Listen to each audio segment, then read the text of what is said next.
Good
evening, good evening, good evening. Welcome back to The Real Precious. Thank you guys so much for being here. Hit that like button, hit the like button, hit the like button, share the stream, subscribe to the channel. Y'all know what to do. Y'all know what to do. Invite a friend. Invite a friend. If you have never invited a friend before, let us know where you're watching from. Put it down in the chat. We're gonna have a good show tonight. I'm gonna drop the link in the chat. Y'all know how we do. We drop the link. So if anyone would like to join the panel, you can definitely do so. I do have to see your face backstage first. And then when you get up on stage, if you do not want to show your face, that is okay. But I need to know that you are real. Okay. No trolls allowed. No trolls allowed. Disrespect will not be tolerated. So if you're disrespectful, you're just going to get the boot. Okay. You're just going to get the boot. But thank you guys so much for being here. Again, hit that like button, hit that like button, hit that like button. Guys, how are you doing this evening? Doing okay. Doing okay. We are well. Can't complain. Cannot complain one bit. One bit. How you doing? I'm doing well. I'm tired. I'm gonna be honest. Okay, I'm gonna be honest. I'm tired. But we're here. We are here. I would never cancel the show because of tiredness. Nah, we see the hair. You're not tired. Hey, plans after the show. Hey, though, RP, she can't fool us, man. We see the hair. She using us for energy. That's why she tired. Man, Plans made. Okay, I am off tomorrow. I can sleep in. Thank you, Jesus. Okay. Oh man, it's all right. Hey, we got you. 5 hour show, chat. Just be prepared. She said she off tomorrow. 5 hour show. No, we be on here till we be on here. But I'll definitely let you know. It's funny. King says I do this thing when I'm tired, and he's like, "Yo, your face be resting on your hand hard." I'm like, "No, that doesn't always mean I'm tired." But if y'all see me, if it's leaning too much to the side, just send me a private chat, okay? Just let me know in the back. You died up there, you died a little bit up there. We're gonna have a good show. Thank you guys so much for being here. I'm glad you're doing well. Thank you so much for always rocking with me. You guys don't have to do this, but you choose to, so I do appreciate you guys in the chat. I see you. Let's see who up in here. Marriage, politics, and sports is in the chat. Hit the like button on the way in. We can't stress that enough. Hit that like button, okay? Let the algorithm know that we having conversation. Fish in the fit. Let's go. World class. Hey, love. How you doing? Let's see who else is in here. Champ Talks has spoken, okay? Like, comment, and subscribe on the way in. Darnell, I see you. Respect to you all. Respect to you too, love. Thank you so much for being here. Frenchie K, peace to you too. Miss Sheila's World of Fun and Inspiration. I like that. I like that name. It just sounds so whimsical. Showing love. Thank you so much for being here. Coach Ferg, where you at? Hold on now. Let me check. Make sure. Where you at, Coach Ferg? Where you at? Yeah, don't worry about him. He'll find his way there. I did send him the link, so definitely join us when you are available. Frenchie K, I see you. I see you. Salute to the fellas on the piano. Hello, hello, hello. Yes, I really do love that name, Miss Sheila's World of Fun and Inspiration. It could just be used. It could just be used so many different ways, but it's just like, ooh, what's that about? We're gonna have to follow. Okay, we're gonna have to subscribe. Do you do content too? And speaking of subscribe, all of the men on the panel does content, so definitely subscribe to their channels too. Charge it to my head and not my heart, because I feel like I don't say that and I don't promote you guys' channels, yet you're here week after week after week. Definitely subscribe to Champ Talk Reactions. He does reactions to different videos that are online. They're dope. Definitely check them out. Art Payne, he does his thing on his channel, as well as BMU Network, Black Man Unfiltered Network. Sean, you be on YouTube like that? I know you be on Instagram, but I don't know I if you be on Instagram. Yes, It ain't something that I'm there, but I'm not practicing social media person. But Gotcha. I am an active social media person. Well, you should. Like how they do in church. Right. You have like the water, right? Yes, H2O. Yeah, that's official. At official H2O, CBD infused water, and yeah, I do that. Yeah, you know, I see you always promoting that, so that's a reason. I mean, do you want to sponsor the show? I mean, Hey, what's up? all right, hey. Today's episode sponsored by H2O. Okay, Hello.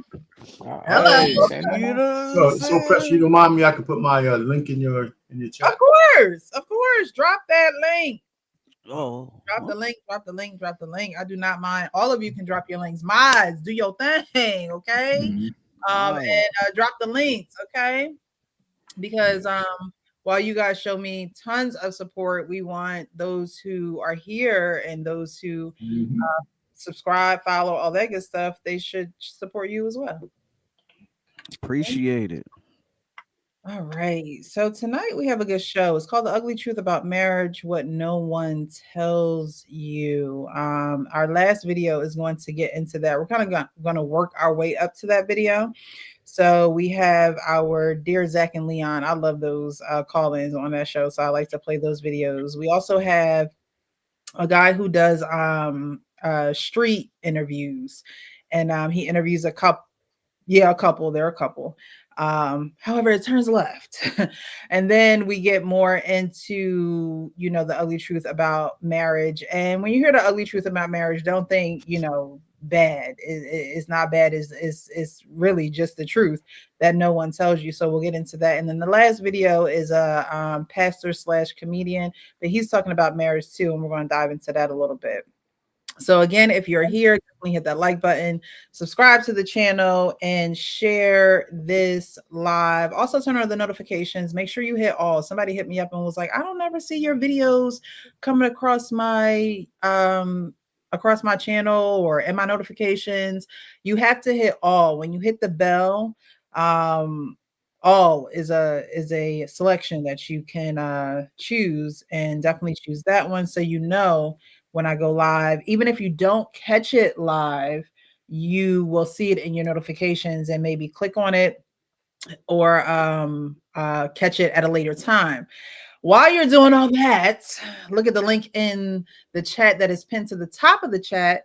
Definitely subscribe to my new YouTube channel, Precious Gems. On that channel, I take clips from these long lives. So if you don't have time to watch the entire live, at least you can get a snippet of it on that channel. So definitely go hit the link at the top of the chat, subscribe to Precious Gems, and yeah. All right, so we're going to get into this first video. A caller calls in. She goes on a date, and the guy is a great guy. However, she has some reservations about him. So we're going to get into it. Zach, what up, y'all? I need some advice. I'm confused. So I recently went out with this dude I met through a friend. First off, let me say, he fine. has his own crib, a decent job, and he actually knows how to hold a conversation, which is rare these days. So I was excited to go on this first date. But baby, the way he moved had me looking at him sideways. Tell me why we pulled up to this little hole in the wall spot. Nothing fancy, just wings and fries type vibe. Come on now. I ain't picky, so I was cool with that. But when we ordered, he told the cashier we'd be sharing a 10-piece combo with no drink. Said he wasn't trying to overdo it on the first date. Come on. I had to blink twice like, sir, it's just wings. Then we sat down, and while we were eating these wings, he pulls out a bottle of water from his backpack and says he always brings his own drinks to save money. I almost choked. And to top it off, we went for a little walk after, which again, I was okay with. But then he stopped at the gas station and asked me, did I want anything? I said, yeah, maybe some candy or something. This man handed me a small pack of gum. Talking about you good. Look, I'm not materialistic. I don't expect to be wine and dine every time. But come on, this felt more like a budget hangout than a date. Still, I can't lie. He's a smart, respectful guy and had good conversation. He even texted me the next day saying he had a good time and wants to see me again. What should I do? All right. So they went out. He's a good guy, smart, all that good stuff. They get to the restaurant. He orders one meal for them to share, no drink. Is he cheat? Is he testing her? Like, what should she do? That ain't no damn test. That ain't no test. It look now normally I'm with my fellas, man, and I just gotta keep it real. You know what I'm saying? I got to. She should have left. Oh, wow. She should have left. Now, it's one thing to go and share like a big ass thing of nachos. You know what I'm saying? It's the appetizer. You know what I'm saying? Probably cost you about $15 or so. You got the works on there. It's loaded. You're not gonna eat it by yourself. Y'all probably can split that, you know, and do your thing. But but to get drinks, like no drinks, right? And then to walk to the gas station, ask her, do she want candy? Do she want anything or whatever the case may be? And you bring her back gum? She should have left right there. Right then and there. Out of there. Gone. You know what I'm saying? Like, it's one thing to be frugal and maybe like pull out a Groupon or something like that. That's one thing. But to just go overboard, and look, come on, man. You could have took her on a coffee date if you felt like getting her some candy from the gas station was too expensive for you. Like, if you felt like that was too expensive, you shouldn't even be dating. Like, just my opinion. You should have waited till your payday. You know what I'm saying? Hey, hold up.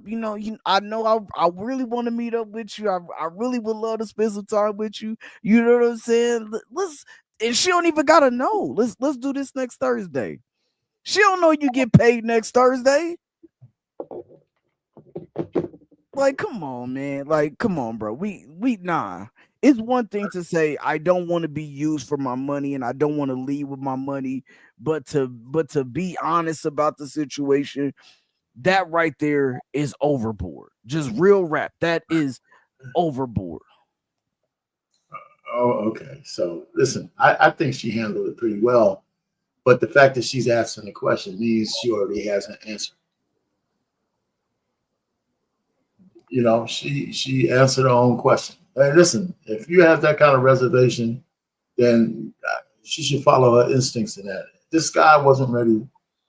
You know, there's a couple of ways she could handle it, but the fact that she's considering how he behaved on that first date, he shouldn't get a second one. Why go through that? Now, here's my other thing. You know, and this is a newfangled woman shit, right?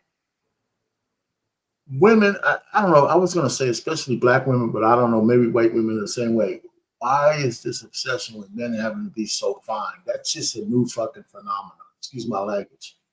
Men are not women. We don't get dolled up and look pretty, right? You know, most men are average looking, and we stay average looking. You know, we could groom and do all this stuff, but most men don't go out and look pretty. So women who put a premium on how well a man looks, that's where y'all get into trouble. because most men are like not pretty, and so that's why these guys you can get captivated by guys, bad dudes. Because the first thing she said, "Oh, he was fine." Now, if he was me or old me or something like that, she wouldn't have sat down at that dinner. We probably wouldn't have got a date. She got captivated by how well he looked and all this other stuff. And then she saw how he was. I like the way she behaved, though. But the fact that she's asking the question afterwards means that this guy's not for her. She shouldn't even sweat it. No, we ain't going out again. Well, ain't that the pot calling the kettle black? When you talk about not worry about looks, ain't that the pot calling the kettle black? When men and women are different. Men and women are the same. Stop that! Stop that! We are attracted similarly, and both of those. If you're gonna say that, which is a good point, it gotta. I said it was a new phenomenon. I didn't say it's done in past. It's nothing new about it. It's nothing new about it. It's been that way for some time. Back in the day, they weren't like sweating it like they are now. I mean, you're right, but they have a lot more. I got married. Shit. You're right. They have a lot, but they have a lot more access to different things, and we couldn't see a variety back then unless it was around us. Now they see a whole. Yeah. So I mean, your point is correct. It is very, very much more shallow. To your point, I agree. But as far as the man, let me just play the devil's advocate. Why not? Doing a little something. The man is frugal. Now,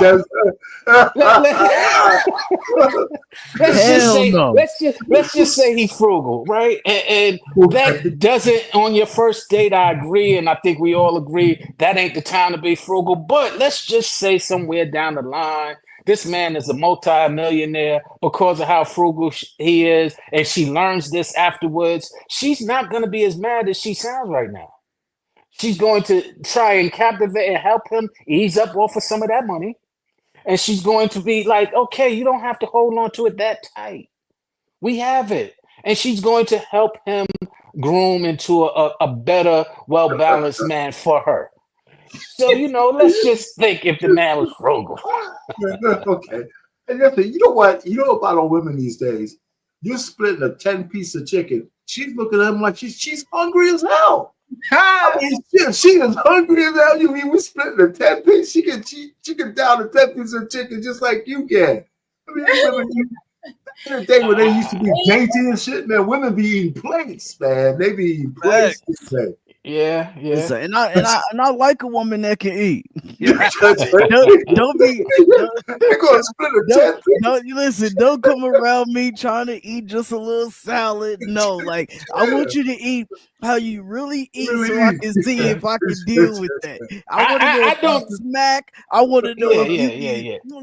I want to know if you. I want to know what you do, so I can see how we gonna act at the dinner table if it leads to this. But nah, bro, Sean, that is not frugal. That is not frugal, man. There's a difference between being frugal and being cheap and being broke. Like there's just difference. I mean, I can't. I mean, frugal and cheap to me are, a fine line between the two. Broke is broke, and I'm just giving the benefit of the doubt. Let's just say he's not broke, but and in fairness, that kind of gives a good, you can see what type of woman you're dealing with, because there's a lot of materialistic women right now. And we see the gold digger pranks and all of that often online. And so maybe this, I told you I'm reaching. Maybe this like a motherfucker. like a motherfucker. Oh man! And just on a side note, I'm just thinking and assuming Precious one of them eaters. Are you an eater, Precious? Oh yeah, I like to eat. Hey, hey, you gotta watch how you Yeah, ask that. yeah, First of all, you man. gotta watch how you ask that question. You know, I didn't even.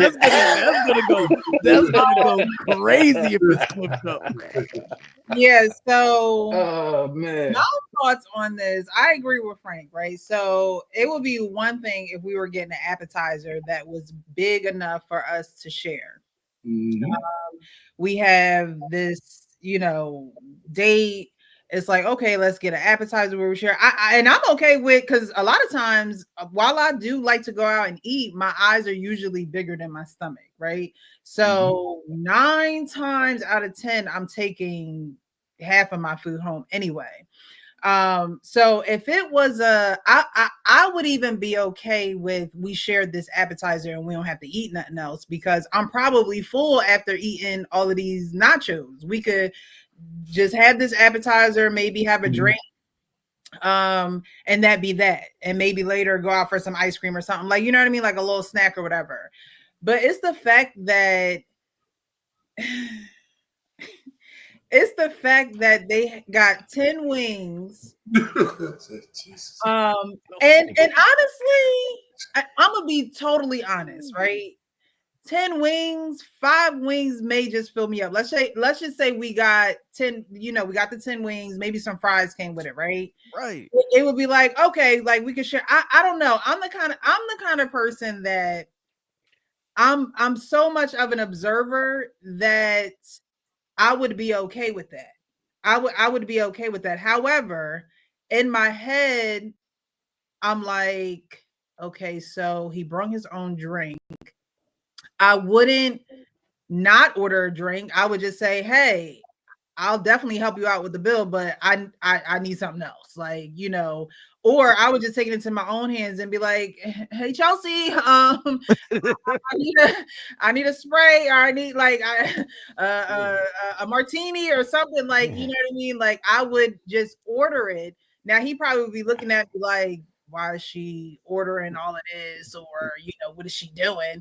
But then that's when I would use my common sense and say, you know what? I'm just gonna help you with the bill. Like, I don't know. I'm not a materialistic type of person. So yes, as a woman, my thoughts would be, okay, can he not afford it? Are we saving our appetite for something? Are we going somewhere later or having something else later? I would have to as a woman, but I wouldn't necessarily hold it against him to the point where I wouldn't see him again. Well, what's interesting is, Even ladies, after the gun? I would Huh? urge you, ladies, I would urge you, when a man, and some women like this, but I just feel opposite. When a man orders for you on a first date, that to me is something that is a red flag. He should at least offer, can he order? He should at least ask, do you mind if I order for you? You know what I mean? If he plans to do it that way. But just when he got an order for you, and that is his order, never mind, what his order is in this case. But when a man takes you out on a date, yet he wants to kind of, you know, um, control what you can order. Mhm. To me, that sends off a little bit of a red flag. If I was to tell my daughter, and urge my daughters, I would urge them against that. If there are any ladies watching in the chat, have you ever has a man ever ordered for you? I've never been in a situation. Well, I have. You know what you do though? My wife will tell me what she wants, Mm-hmm. and when I'm ordering mine, I say, "Well, get her number 3 or whatever it is, and I'll get mine." But now that was like when we were like first. Now I just throw the menu at her and say, "Go ahead, get what you want." That's now, right? Before, back then, when I was a gentleman. Now, hey, go get what you want. I also wonder if that's like a cultural type of thing. Like, I can see white men doing I think that. it is. I can see I can see other nationalities and races doing that. I'm not sure if a lot of black men would order, because for one, black women don't even be knowing what they want to eat. So I just can't see a black man ordering for her. Like it would be a problem because then she would probably find a problem with it. Like I didn't want pasta, I wanted something hot, or like you know what I mean. Like I just don't see. So I don't think that happens a lot in the Black culture.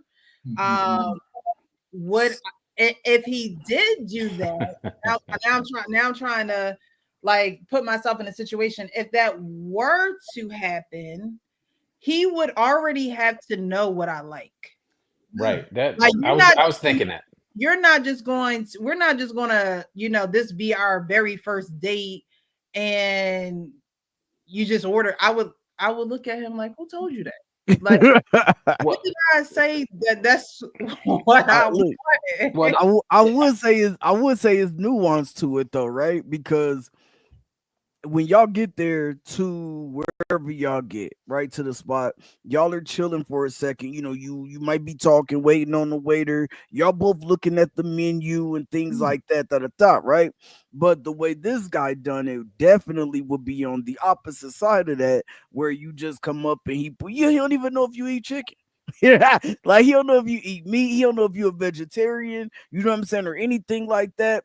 And he just ordered for you. You like, yo, I was gonna get some salmon. Like I'm a Presbyterian, you know what I'm saying? Like, but he done ordered the chicken for you. That's a slick move. Yeah, like you know what I'm saying? But if y'all sit there, y'all vibing, y'all gigging for a second, and then you talk about, oh, this looks good. I think I'm gonna get this. So you know what I'm saying? Maybe I'll get that. And then when you get there, you like, okay, I'm gonna get that. And he takes that initiative and say, hey, I'm gonna get this. And like Arpain said, like the lady right here, she's gonna get that. You know what I'm saying? That's totally different. My thing is, Precious, you said you wouldn't leave this. You wouldn't have left. But so I got a scenario, right? So y'all left this restaurant. He already done ordered the 10 wings. Now y'all pull up to the gas station and he asks you, do you want candy? And he come out with gum. Well, yeah, what you want? That see, yeah. I would because he was fine, huh? Because he was fine. No, I would just say, you know what? I'm about to go in there and get some Skittles. Like, I just know how to kind of like work things where it's not where I'm not belittling you or disrespecting you or feel little, Well, let's ask the question. So, how come you're not turned off? And what's going on in your head? At least what's going on in your head? Because she said that this guy was a good guy. Like she had very good things to say about him.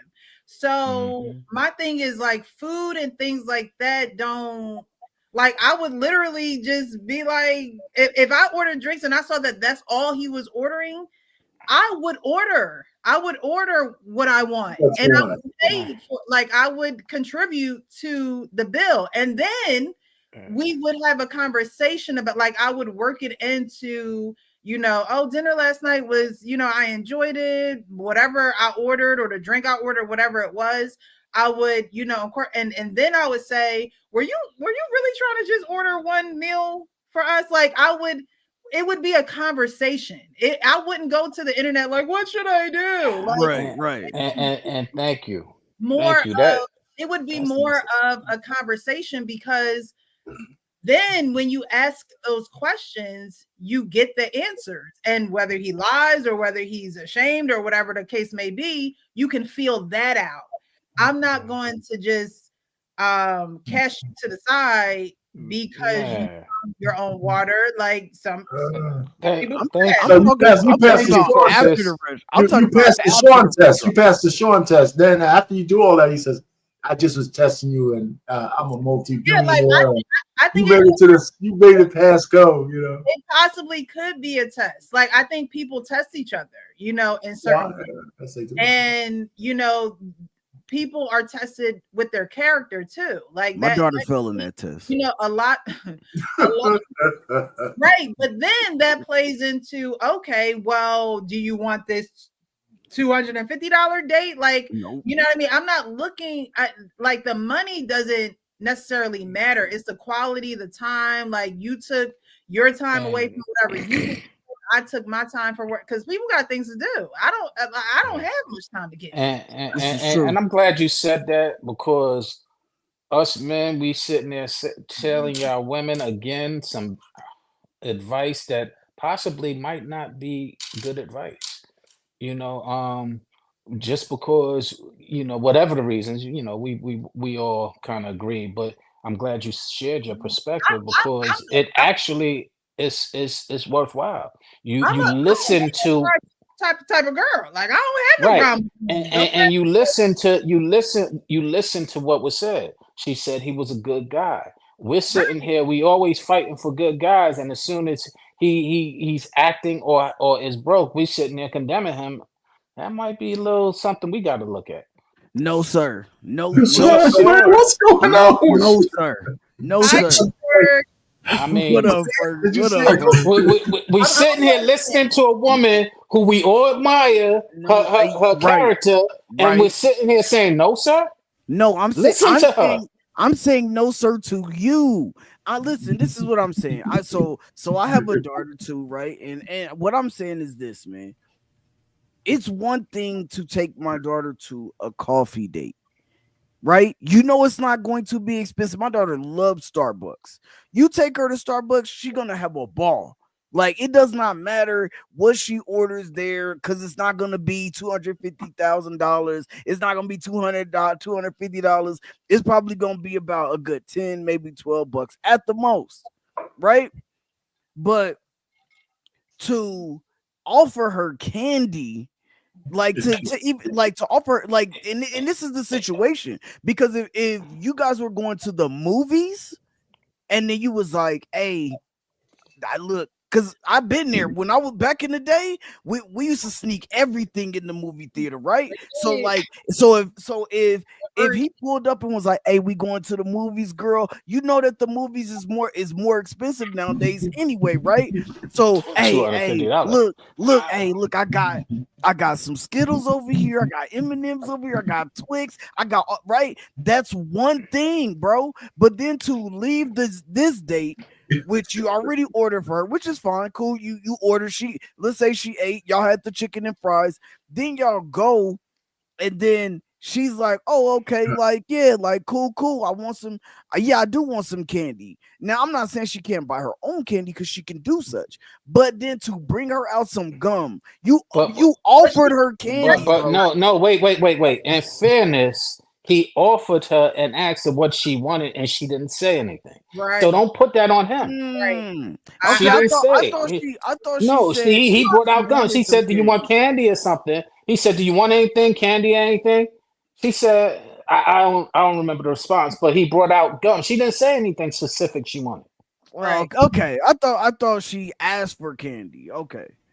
All right. I was about to say, because I was about to say, it's just one thing to not want to go all out for a first date, and I get that, and I can understand that. And until you get to know her a little bit more, then boom, you okay, now I want to show you some things that I could do, and I get that. But you know what I'm saying? If that was the case and she had asked for some candy, which I thought that she did, but I guess not. But so I take that back then. But if that was the case, then I definitely would have had a problem with it. Well, and also in fairness, this is why I said we gotta listen, because here it is, a brother who might not be polished but has some good qualities, and he needs some guidance. And this is where we need to step in.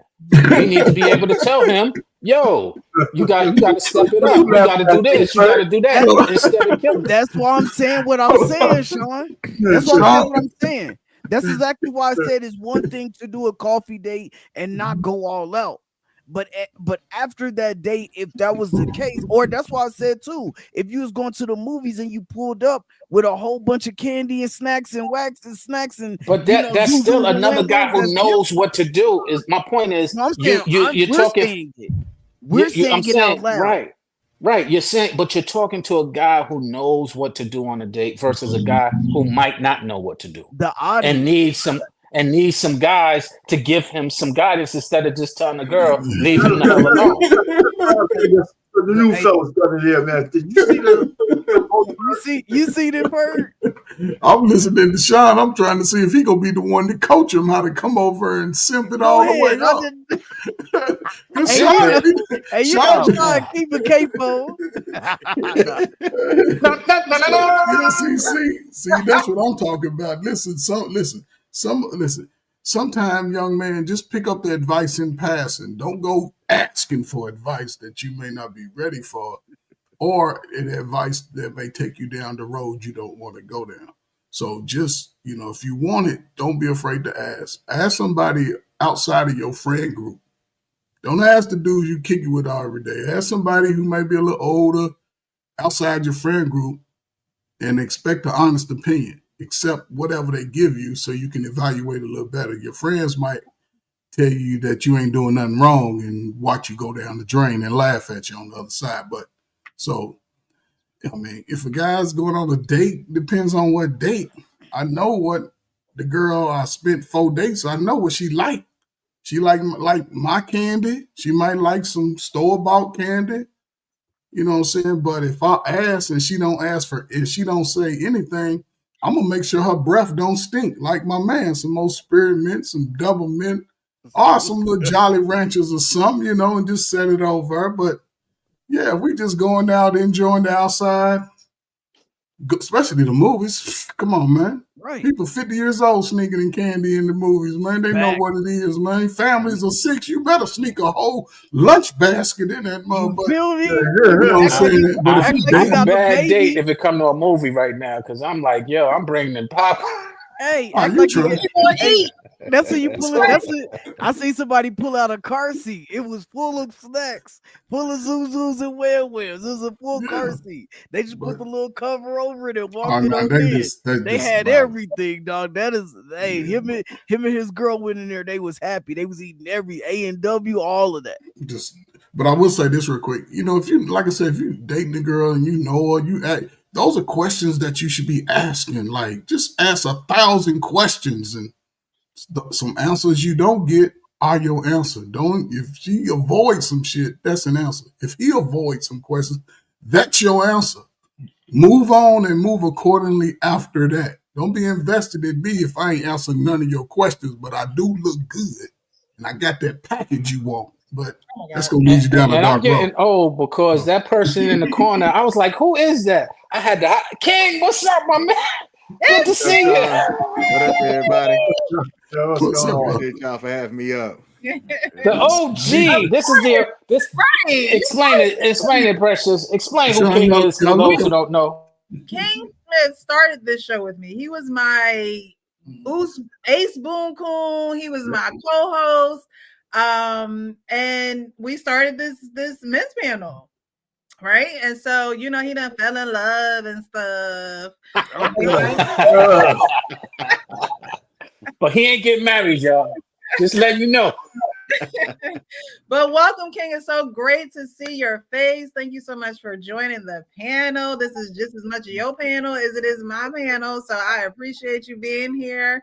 I do want to play the clip again. Before I do, King, you can definitely go ahead and say what you have to say. But I do want to play the clip again for those who have just joined. Peter, hit that like button. Hit that like button. It's been a minute since you've been here too, okay? Hit the like button. Thank you guys for being here. But King, go ahead and say what you're going to say. Yeah, no, thanks for having me up. It has definitely been a minute, since somebody above me had a come up situation and change dates on me.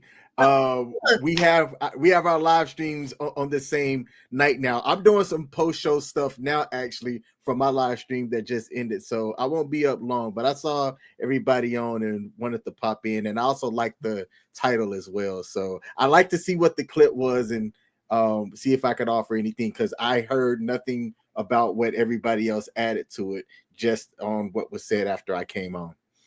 Okay, I'm definitely going to play the clip.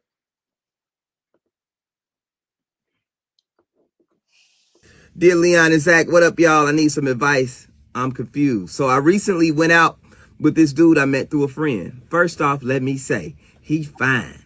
Has his own crib, a decent job, and he actually knows how to hold a conversation, which is rare these days. So I was excited to go on this first date. But baby, the way he moved had me looking at him sideways.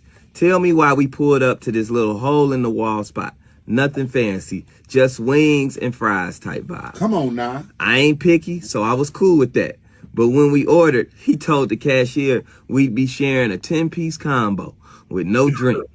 Said he wasn't trying to overdo it on the first day. Come on. I had to blink twice like, sir, it's just wings. Then we sat down, and while we were eating these wings, he pulls out a bottle of water from his backpack and says he always brings his own drinks to save money. I almost choked.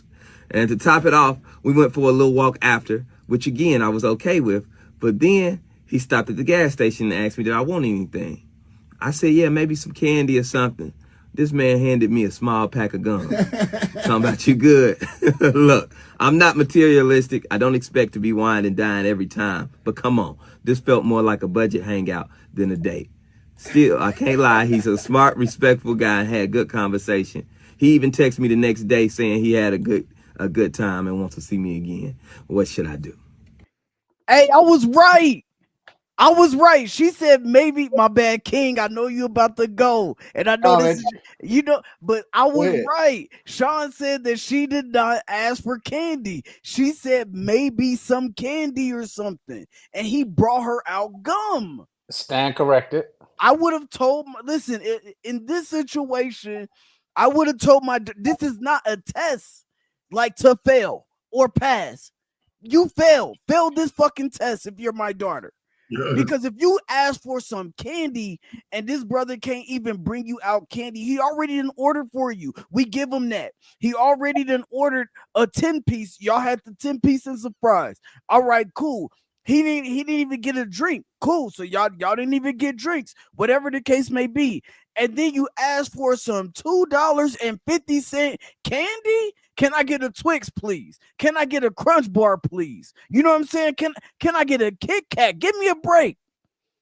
And at the end of the day, he bring you out some fucking gum, some freaking gum. Like, no way.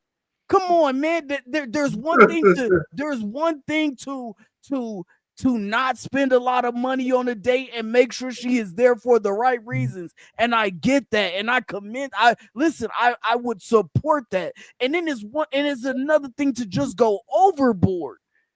Like, you just want her to be there? No, if you're my daughter and you ever see this video, because you have to, you failed this date. I don't care what no man on this panel say. You failed this date. This is above and beyond that. Jesus Christ, Frank. Okay. my bad, man. Hey, well, Frank, hold on. So are you saying that the lady in the story failed the date? No, the guy. Yeah, The guy. Okay. No, The guy. I'm not saying she failed the date. I'm saying that I would understand if at that moment she was like, this dude is a good dude and I get it. But this test that he's trying to get me to pass, this is overboard for me. You know what I'm saying? I everything else I was okay with. And then I asked you for some candy and you bring me out gum, bro. Like, and it's not even the fact that it's gum. If I ask you for gum, cool. But I asked you for some candy. You could have brought me out anything. You could have brought me out a sucker, pause. You could have brought me out, thank you. You could have brought me out some gummy bears. You could have brought me out a airhead, and I would have been fine because you brought me out what I asked for, and that's fine. Right. But then you bring me out gum and you offered this. Like, it's not like you were getting out the car and I was like, hey, yo, give me some candy, player. Like, no, you offered. And then you did this. Like, you already was frugal on a date, and I get that. Cool. And I accept that. Then after that, you just wanted to keep piling on and piling on. Nah, I'm good on that. I'm good on that, player. Okay, King, what would you tell your daughter? And hello, Sparta. Spartans are back. What's up, Peter? Let's go. Hey, what's up, Pete? Yeah. On, So, look, there's a difference between being balling on a budget and being practical. and just being outright ridiculous. And in my opinion, the example of that story was outright ridiculous. Now, she did say that overall she thought that like it was a good time, and all she did was highlight the fact that he had them split 10 wings, didn't have a drink or anything like that, and then he tried to give her something that he already had when he asked, do you want anything? And then to try to, I don't know, save money or put on a test, give her something that he already had when it wasn't even specific to what she said. So in my opinion, I would tell my daughter, to your question, that if somebody's going to waste your time like that, then they're not respecting your time for what the activity was. And I wouldn't give that person any more of your time going forward if that's how they want to evaluate you for some type of relationship going forward. Wow. Coach Ferg. I thought he went already. Oh, man, listen, I'm gonna make it quick, Ray. Listen, man. This is a new wave of dating. Guys are trying to date, but they really just don't know how. You know what I'm saying? They don't know how. He thought he was doing a good gesture, but he wasn't listening to her. Listen, he ain't got to that phase. We said, oh, man, we ain't listening to a man until we, until we over in them cheeks. But he did a good gesture, like Sean said. Some guys are just learning on the fly. I know this is a good-hearted guy. He just don't really understand women. He don't. I'd have bought her some Skittles and fed them Skittles one by one. Open up. Don't start making excuses, Coach. I'm We're just saying. not making excuses. There's no way he's that crazy. Listen, if he need help, he's out buying a 10-piece with no drink. Hold on. He's buying a 10-piece with no drink. What are we talking about? That's right. Hold on. Then you listen. He's got a backpack on. What are we talking about? He pulls a what out of a backpack? Coach Berg, you know what? I took my wife out. We saw Sinners yesterday, right? So we went to get something to eat afterwards. And so my appetizer was some wings. And they put like 8 wings out. Okay. For $15, I only get 8 wings. It's like my wife took a couple, and we almost got divorced. You know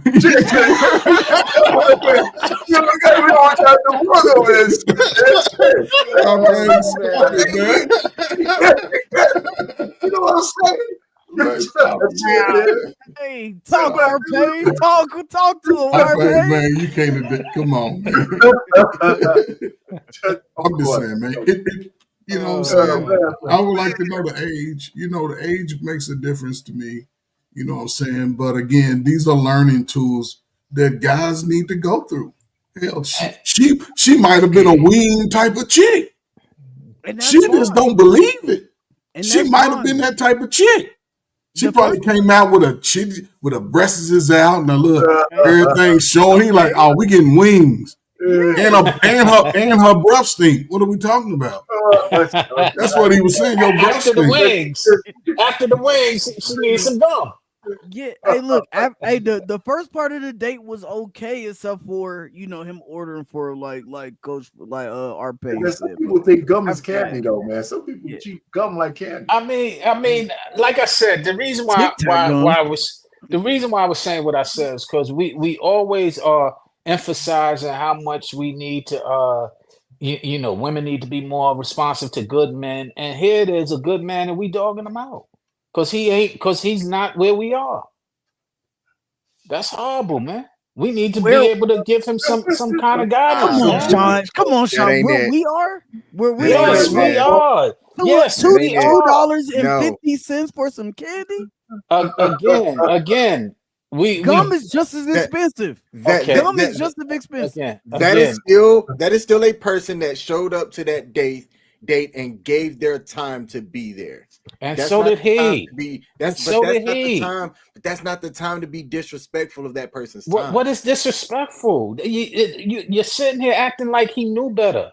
He obviously don't know no better, and he We needs to don't be know the taught. age. We don't know the age, but come on, I bro. mean, you're right. But We don't come know a on. lot of, but we don't know a lot of things. We don't know a lot of things. But the point being is that we're sitting here condemning this man, and meanwhile, we always talk about we need to women need to learn and identify good women. We have a good woman who said I would still give him a chance because of all of the other quality, and we sitting here dogging him out.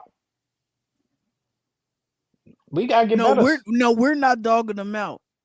I'm telling you that if this happened on a date that my daughter was on, I would tell her to run. Dang. Okay, That's what I'm saying. I'm not dogging them. Listen, bro, if you're out there and you're watching The Real Precious right now, Frank, you know, if we're not I'm not dogging you. I'm letting you know that your dating skills are not up to par, and I would tell my daughter to run. And listen, and it's not because you're not a good guy. It's not because you're not a good guy. You could be the great guy, but I would feel like you're trying to test my daughter too much. Like, now, it's one thing to, like I said, the first part of the date, bro, fine. I'm okay with that. If you done that, even if you took my daughter to Starbucks, I said that, which is probably less than the wings, the fries, the what, all of that, the ambiance, whatever the case it could have been. But if my daughter asks you for some candy because you offer her some candy, and you come out with gum to show her, and this is to show her, because we're all jumping to conclusions, right? And I'm gonna jump head. I'm jumping full force into 12 feet.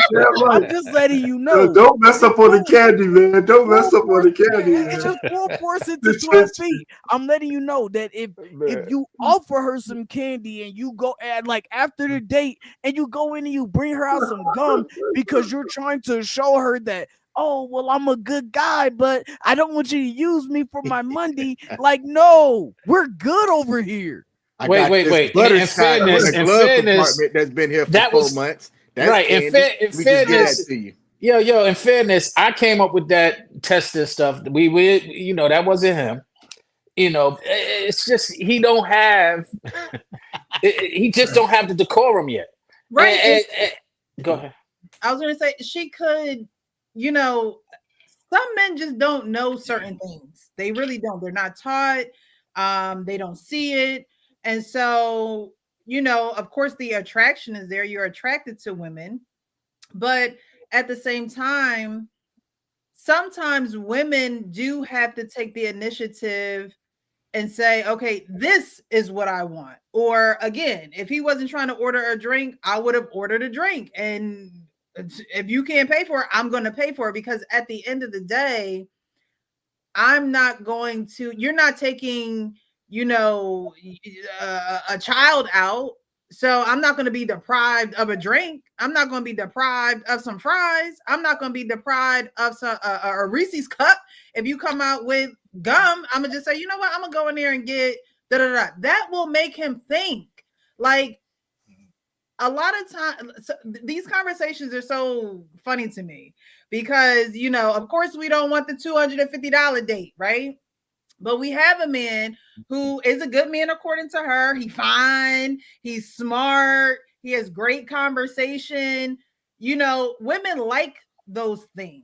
They like, and she wouldn't be contemplating it. She wouldn't be asking the question if she didn't have a thought of going out with him again. She obviously liked him, because when a woman don't like you, you will know she don't like you. She's not contemplating nothing. She's not asking her friends nothing. It's just nothing. There is nothing there. So she obviously likes the man. But if going out and a man being frugal, like, the Bible says, be a cheerful giver. So I always wait to see what a man is going to just freely give. But at the same time, a man being frugal, or someone that is, who watches what he spends, you would want a man like that. Now, if it comes down to, again, her saying, okay, this is what I like, or this is what I want, or, showing him those things versus just straight walking away and him not knowing, you know, her at all, or, you know, knowing why she is not talking to him again. I think sometimes women have to show men certain things because there are just things that certain men, younger men, and even older men, older men don't know everything about women. Every woman is different. And so you have to use your voice. You have to use the communication to convey those messages. And then after that, if it's like, all right, like he's just cheap. Like he cheap as hell. And I can't be with somebody that, you know, is not going to be generous. You know, I'm not going to be with someone that is just hell bent on not spend. If that's the case, just be single, because it's already in a man's mind that when you add a woman or you add children or you add anyone, shoot, you going out with your family, you know that you're going to spend a little bit of money. And so after the conversation or after her, again, I would have brung it up like, you was really trying to order one meal for us the other night. Like, you know, I would have brung it up in conversation so he had the opportunity to explain himself and to really show me where his mind was when we were out on the date. That's good. Hey, Pete, what's going on, man? Hey, what's going on, everybody? Before I get into my topic, King, you're full of shit. I'm gonna tell you why. If you can comment this show, I'm running my show right now, I'm on this. So fuck you on that one. Yeah. Hey, I can't be at two places at once. You've reached your limit on talking.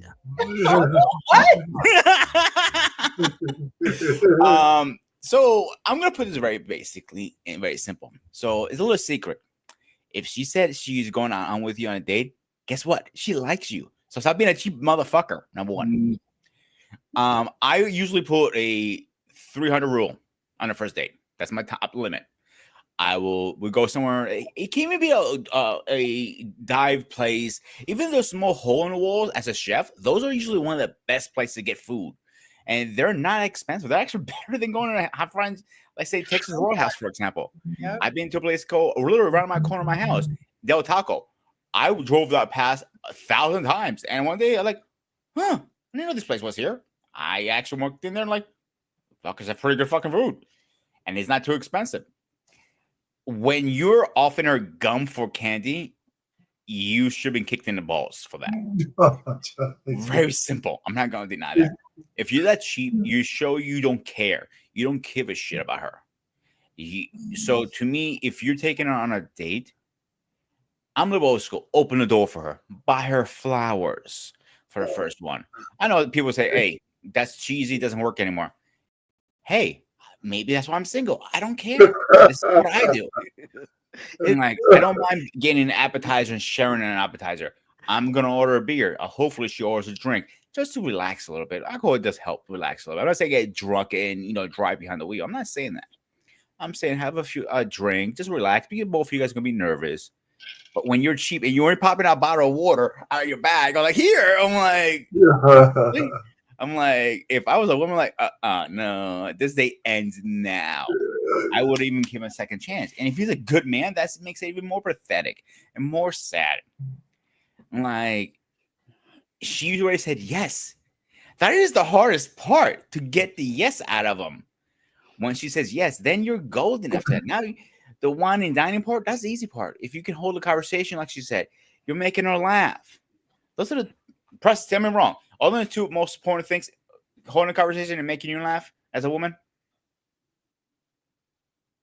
Not the two most important, but they're very important. But when you first meeting somebody, I'm saying when you're first meeting somebody.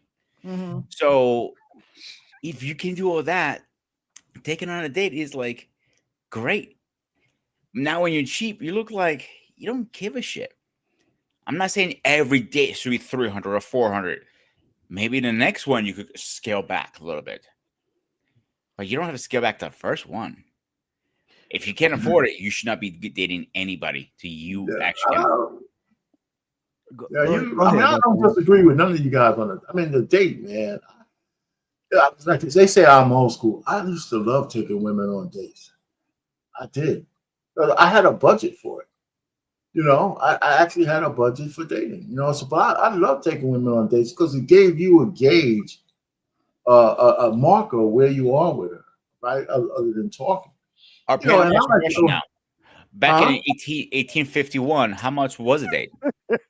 Well, hey, listen, man. You know, back in the day, man, I spent maybe around $25 on a date. Back in the day, that's a lot of money for a college student. You know, and so you know, and then I just learned how to cook. So I used to get the honeys to the house, man, and cook for them. Chicken gizzards. Yeah, that was one thing.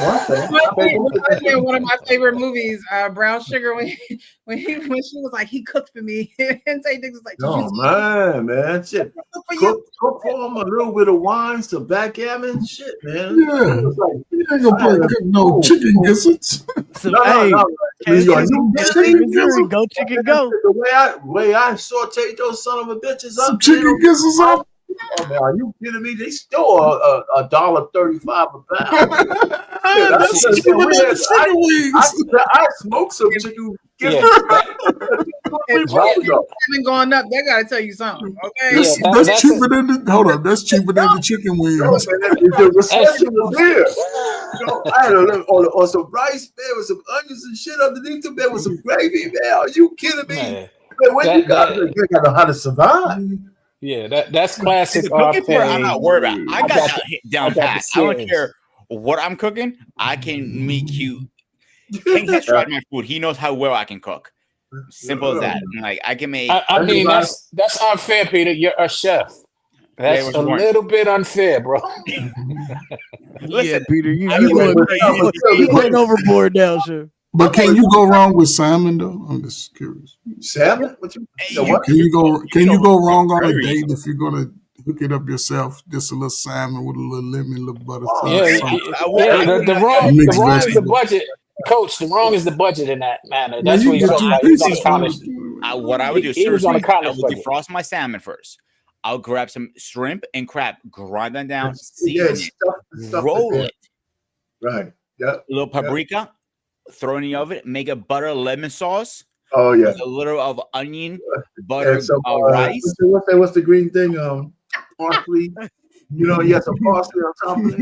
Are you kidding me? Oh, that's what we get in there, okay? Hey, she got her full attention, King. I was gonna say, you know, you talked about laughing and good conversation, but if a man can cook, okay, that's a winner. Yeah. And Precious, by the way, I know you live down, you know, not too far from me, and the capital of cheesesteaks. Hang on. I can make the better cheesesteak than your area does. By the way, I don't know. I'll put money on it. I can't cheat on my Zogies. I will put. I'll put my whole paycheck on it. And then your white school pals started talking about spam, and some people say they make it. I don't like spam, but some people got up. They still eat spam in Hawaii. They still eat spam in Hawaii. That's like That's very popular in the old folks' home. Believe it or not, a spam with breakfast eggs and stuff is very popular. I've never had spam. Yeah, I'm not. It's not for everybody. It's one of those flavors like you kind of grew up on it or you don't grow up on it. If you try it later on, you might like, ugh, this tastes like shit. I hate it. I'll be honest, it's very processed. I'm not even gonna lie, but we used to eat that shit with barbecue sauce. It's the hood, you had no choice. It's a great meal to feed kids on. Yeah. Simple as that. A woman feed me some spam, we got problems. Right. Hey, Sparta, I will say this. So What's up, brother? you brought up some great points. And it's not just people that's just saying that like bringing roses on a date is lame. It's women saying that. You know what I'm saying? Like if women weren't saying that, I think a lot more guys would continue bringing roses on the first date. But because you get so many women online saying that they look at you different if you bring roses, or they look at you as a sucker if you bring roses and all this type of stuff, then I think a lot more guys would have been continuing doing that. But I think ever since we got this, you know, social media, everybody got microphones and all of that type of stuff like that, and women have started letting you know exactly what they feel about these type of things, they, oh yeah, when he walk in with roses, I automatically know he gonna be lame or he gonna be his, like, you know what I'm saying? That what do you do? Because it's like, yo, I would like to do those things for you. I would like to bring you some roses or some flowers. Even if you like lilies, I'll bring you some lilies or whatever the case may be, just because I know that, right? But then you got all these women online saying, well, if you bring roses on the date, I know you a sucker and I'm gonna take your money. Like, damn, like, okay, You know what, Frank? You know what you do, right? You don't give them shit to her until after the date's over. She's taking her home. So so she don't see you coming. I So usually do like after a date, midway. Like I pick her up, we have a conversation or whatever, and I feel this correctly. Then I will like, yeah. So There if you go. she ain't no good, right? You mind if I show you guys something really fast? Yeah, if she is the You know case what bad, she don't get the rose. I have a question. She don't get it. So y'all mean tell me, okay, y'all bring roses on the first date? I do. I mean, I Say, haven't. hypothetical. No, Rose, like one girl. I Oh, dated, okay, yeah, hang man. on. She gonna get I roses. dated, Yeah, that she liked sunflowers, so I got her sunflowers. She better hope her Yeah, birthday's see? coming up soon. And like her birthday's the next 2 days or something, but not on no Man, oh, first date. man. Wife I'm School not gonna Podcast. feed Well, you. it depends on how long it took to get to that first date. You know, if you had a lot of conversation, You gonna get one rose, no more than 3. You gonna get one rose. Well, what I'm saying is, if you had a long conversation, you learned a lot about her. You learned she liked roses, blah blah blah blah, and you really trying to have, as Pang will say, intention. Hey, Rose might. Guess Rose what? might She work. gonna get one rose, and I'm gonna put it in the side of her hair. Look, put it in her hair. She don't like that shit. Yeah, That you could like work. that? Yeah, let me put it right That there. could Let me work. put that in her. I'm gonna make it stick too. What's wrong with bringing roses on the first date? You don't like me. You just gotta gotta ask- eat. You gotta ask your counterparts because they're the one that said that. It's corny. They're it calling depends on the person. That's because they're looking for, again, I say this Exactly. I say this all the time, right? Dead fish float downstream. Okay. Dead fish float downstream. Okay. So if you hear So much women, meaning to that. if you say that you like bringing roses on a date, however, you hear all these girls say, "Oh, why are you bringing roses?" and blah, blah, blah, blah. That shouldn't stop you from bringing roses. If that's who you are as a man, then that's what you should continue to do. I just think that a lot of men are influenced by the dead fish floating downstream, right?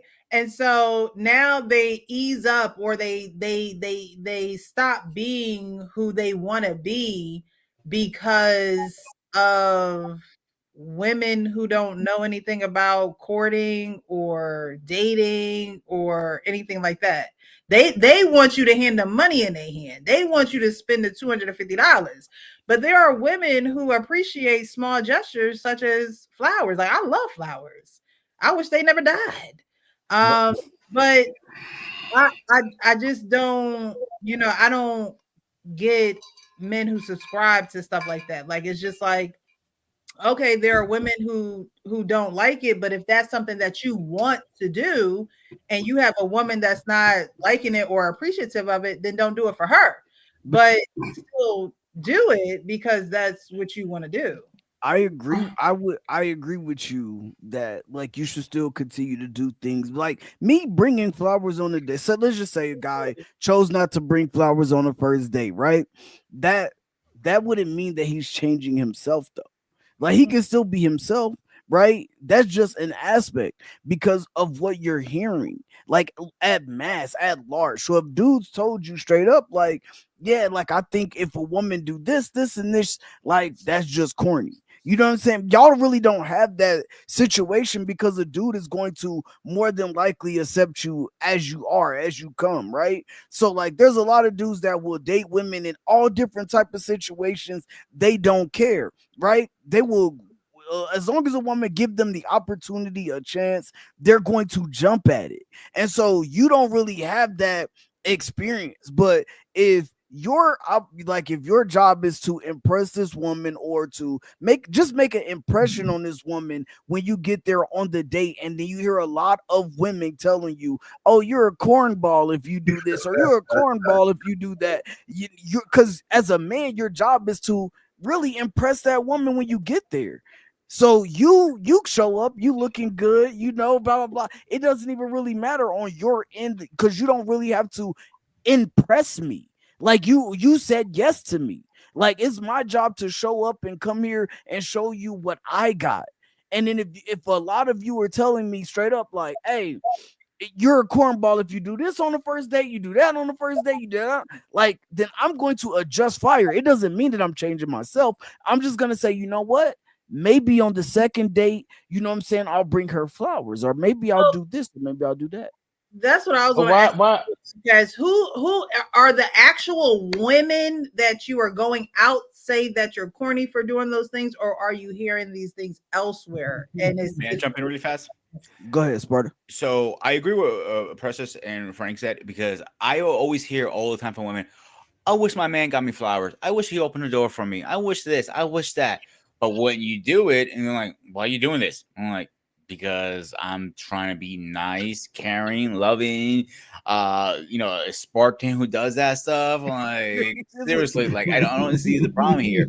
When you do it, they complain. When you don't do, you complain. So I gotta say one thing. Which one is it? Right. It's like no, listen here. If a woman is complaining about you giving, right? Because that's what men do. Y'all give and we receive. So if a woman is complaining about you giving something to her, especially something like flowers, she's not appreciative. Run. Do not. I agree. Do not collect 500 like that. Like, run. It's 200. You ain't played Monopoly in a while. It's 200. We was talking about giving advice to our daughters. I would tell my daughter that the advice to my daughter would be like, yo, you're being unappreciative. Yeah, like he took the time and concern to even think to get you flowers, and you sitting there complaining about it. That's stupid to me. Like, no, I'll give you a better example. I was dating this woman. I was going to surprise her a nice dinner. I cooked everything to the tea, her favorite meal, everything to tea. She was complaining the whole time. Oh, this is not the way at the restaurant. Like, but I made this from scratch, literally from the sauce. The steak was perfectly cooked. It wasn't overdone. It wasn't underdone. It was perfect. The rice was where it was supposed to be. Get out. I'm sorry. You should have told her to get out. Oh, I didn't tell her to get out. I just thought we're done after that. You should have sent her to the restaurant. Yeah.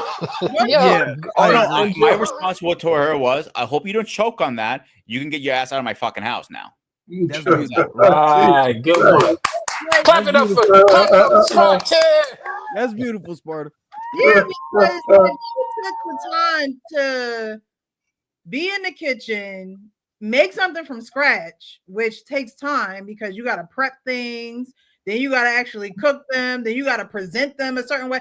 Like, if you took the time out to do all of that and a woman is complaining the entire time. Have you guys ever seen my food? Any chance? Anybody? Huh? Has anybody seen what I present food-wise in my photos? Do you mind if I show one of them really fast? I'm about to say, is it on Instagram? Nah, I haven't. Yeah, I'm not. Yeah. Do you have a drop your channel? I got everybody dropping their channels. Okay. I will drop it in a second. I actually connected. If you just allow me really fast. I have it. But yeah, I while he's looking for that, I just think that it's one thing if it's just not a woman's thing, but and again, women have to communicate certain things as well. But I think that if you are giving anything to a woman, I don't care what it is, and she is complaining about it, then that tells you a lot about that woman. She doesn't have a grateful heart. She doesn't have, thankfulness for you and your gestures. And even if it's something that she doesn't like, she should still be thankful for it and say, hey, babe, next time, can you try and give me this one? Because I really don't like this one, but I really appreciate you getting it for me. I really do appreciate you. And then she can redirect the way that, you show up without, again, belittling you, disrespecting you. and making light of what you chose to do for her. I don't if anybody if any man has a woman who complains about what he gives to her, that's crazy. Yeah, I agree. But these are the things that women need to learn. These are the things that what we was talking about earlier, the cat who with the day. People need to learn these things, and we need to not just throw them to the trenches because let's see what we got here. All right, explain this plate. Oh, it's a slideshow. Okay, so the first one is a homemade country steak. I made it from scratch, mashed potatoes scratch, skin on because that's what the flavor is. Homemade gravy, glazed carriage. This one is a salmon over rice with broccoli, done perfectly. Okay. This is egg noodles over. I can pronounce the word ever. It is beef stroganoff. I cannot. Stroganoff. I hate pronouncing that word. All right, this is just a bit of sloppy Joe. Nothing too crazy here. Okay. And we have roast beef, again made in house, cauliflower with potatoes. Typical a ham sandwich, nothing too crazy. Home salad and beet salad. There we go. Nuggets, nothing too crazy. But again, the precision is what it is. These potatoes right here are a bitch and a half to make. You have to literally cook them the night before, pipe them by hand, bake them to hold that shape. That is a process and a half. Another country steak, ribs. Nothing too crazy. Ribs with potatoes and potatoes, carrots, and what the hell? Yeah, and potatoes. That was right. Just plain burger, nothing too crazy. Like chicken salad. We have a salmon, but deep fried. I baked it. I battered it myself 2 days in advance, froze it, then I baked it. I cut it in half just to look a little nicer. Nothing too crazy again. Stuffing with a glazed ham and some sprouts. Okay. See, this is why, nothing crazy. Peter, you are the reason why I'm bringing roses and everything else just to kind of give me some leverage because you over there doing all that, man. That's a great idea. Give me a great idea. That I do all my dinners. I like my plating skills suck, but I'm gonna get those pictures, and I'm gonna do that like what you just did on my. Always put your protein first down. That's the key thing. Then you can build around the protein. Except if it's a starch, the protein has to go on top, like over rice, for example. Right. So if it's over rice, something like that, always start in the middle, put your starch, and then you build upwards. So Ghost, you gonna start a cooking with Sparta on YouTube? Cooking with Sparta. I've been thinking about it. No, you better not twerk on that guy. Take your shirt off, and they'll tune in. Nobody wants to see that stuff. You take your undershirt and put a little bow at the bottom. Don't mess up, man. Don't mess up. How you gonna have to put the bow in his shirt? Why if you're not out in the comments over there? Like that.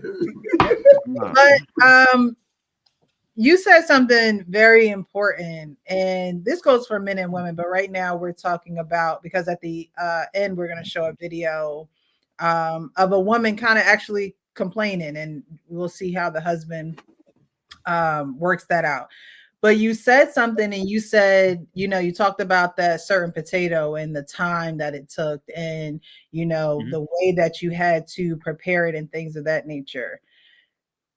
She just sees a plate in front of her. She don't realize the time and things of that, and the preparation and the plating. She doesn't realize that took your energy, it took your time, it took your resources. And so that's why I say, if you have a woman complaining, then she needs to get out. Because I could have spent $75 on a steak with some mashed potatoes and some parsley sprinkled on top and things of that nature. but me doing it shows you, or is a symbol of my care for you, my consideration for you, my putting the, you know, best freshest products in the pans and rinsing and you know, cutting up. Like, people don't, and if you're not in a restaurant business, then you know, you truly don't understand the preparation that goes into it. Or if you don't cook, you know, there are women who don't cook, and so they don't understand that it takes time. They don't understand that, you know, you need to set time aside to do certain things for certain plates, certain meals, things of that nature. Like, they just don't understand that. And I would put someone out on that before I put someone out who fed me but only ordered a certain amount and got a water. Like, I would do something, because at least that person is still considering me. They just maybe don't know the full scope, or maybe haven't been out in a while, or maybe they're really just really frugal. And so then we would have to have that conversation. Again, I would bring up, you know, the other night, it was a little odd to me how you just only wanted to order one thing. You know, what's going on with that? So I appreciate you showing those pictures of your work. Looks good. Keep up the good work. Guys, thank you so much for joining. If you're just joining, definitely hit the like button. We're only one video in, y'all. We about to go to the next one. Okay. Yes, I did see BMU in the chat. If you're still here, hello. There was a comment here. Meredith says there's nothing wrong with a $250 date or a $25 date. The issue for me is how a guy makes room for me to get to know him. Some guys do expensive dates because they don't know how to communicate or are socially awkward. An expensive date can be a distraction to his inability to hold conversation or be engaging. Excuse me. And which I do think that's true. Some people put their money where their mouth is, literally, but they don't know how to have a conversation. They would rather wow you with what they can buy you rather than the simple things. Hey, Precious. Good evening, Mr. Bolden. Hey, how's it going, y'all? Hey, what's up? Hey, don't come in here on your BS tonight, I'm on it. Hey, listen, cause I've been hearing y'all, man. I gotta speak a little bit. Okay. Okay. All right. So now first, before I say anything, I gotta know the actual. So the topic is basically about men spending either too much or too little on women on dates. Am I kind of correct on that? Pretty much. Really. Well, let me know.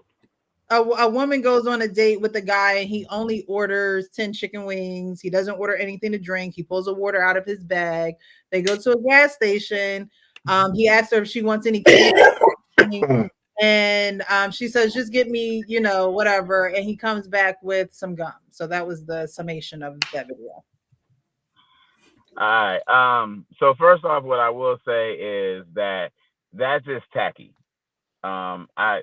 That don't even seem like a date to me. That kind of seems like I don't know what that is. And sad to say, I know that youngsters kind of are not in tune with dating and whatnot, but you know, things like that, if you are on that type of time when it comes down to money or just making sure that the woman has a good time, girl, woman, whatever, then you should not be dating. No, I will say this. It doesn't matter if you're dating. What I think you should do is spend more time on the phone, right? Like, make sure that you budget for something where you can actually be proud of taking a woman or girl that you are really, you know, wanting to see more of or wanting to know more about her.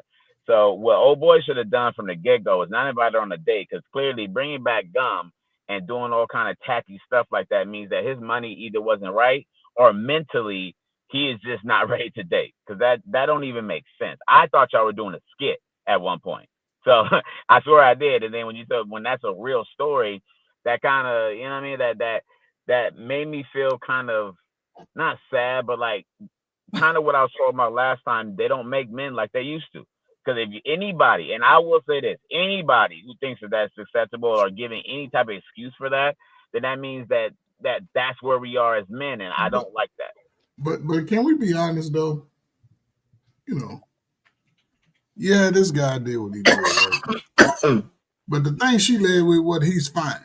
And a nigga that's fine can get away with all that bullshit. All that stuff, yeah. A little ugly ass dude, big dude, chunky dude that they would deem me. Girl, I can't believe he took me to get some chicken. Because she'll eat a 12-piece by herself while y'all playing.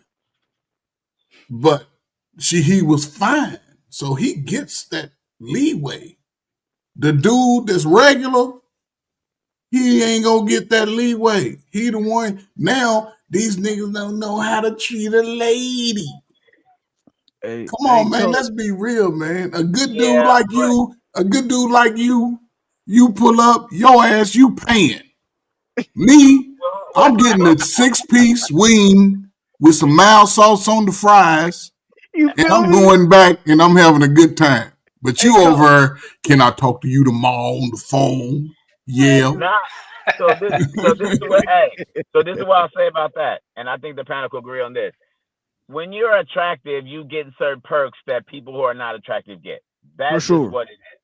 Like, so we can be mad about that, and you're not wrong, Coach. But on the same token, I'm not gonna sit there and get on the guy who does that and he has an attractive. Now, do I feel it's right? Nah. Would I tell my daughter to date something like that? Hell nah. But as far as me demonizing and saying, yeah, but that nigga's fine. The girls think it, or women think that he's fine. So, man, he can get whatever. No.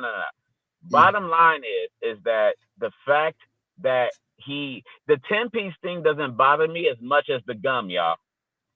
I'm gonna be honest with you.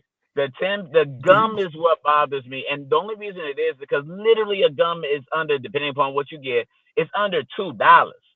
Like, and it's at a gas station, and that's what the topic is on, right? For somebody who's trying to date. You feel what I'm saying? And that's what I mentioned when I say the talking aspect of it. Because my thing is this. The whole thing about dating is getting to know somebody, right? So if you don't got the finances or even the wherewithal to know, you know, okay, I want to do this with her. I want to make sure we go here, there. You know, it could be miniature golfing. You know what I mean? You could talk and do all that then. But if you don't have the means or the wherewithal to either know that you can't afford it or know that you're just, you know, you're not there dating wise, then you need to talk on the phone so y'all can at least get to know each other so that if something does happen when you take her out and pettiness goes on, at least she knows a little bit more about you.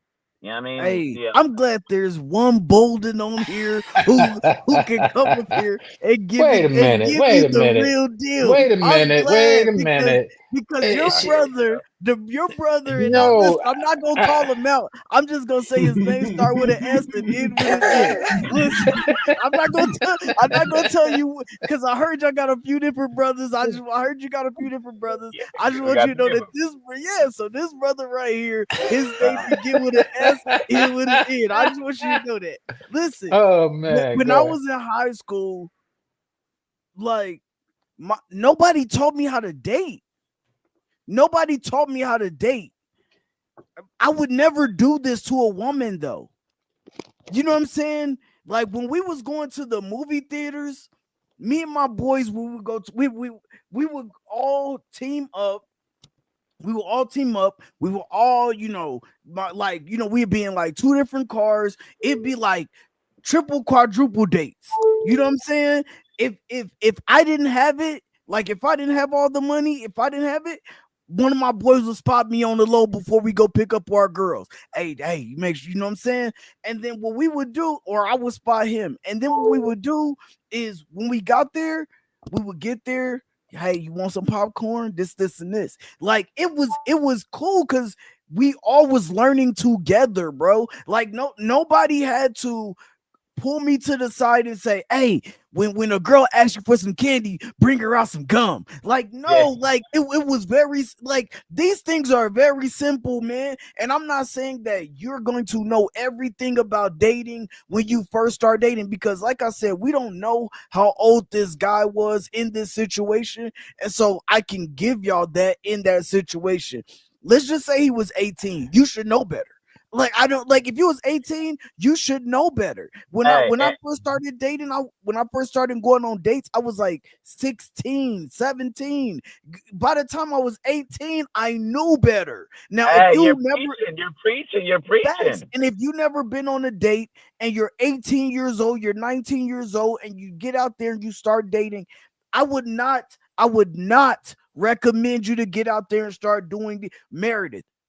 You're wild. She said it's okay if you do it too. Listen, fellas, if you take a woman on a $250 date, your first date, that is your expectation from then on, bro. She is going to, if you take her anywhere else after that, she will automatically be like, damn, hold up. We at this little mom and pop shop now. Well, hold up. I thought we was gonna be at Ruth Chris again. Like, I'm letting you know right now, it's how it's going to go.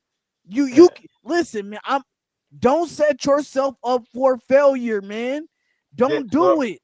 Well, what I will say, and then I know Sean's aching to get in here, but what I will say is this is real Of quick. course. Like what I will say is real quick. Like when I was 16, the date for me was a movie and then maybe get her something to eat, right?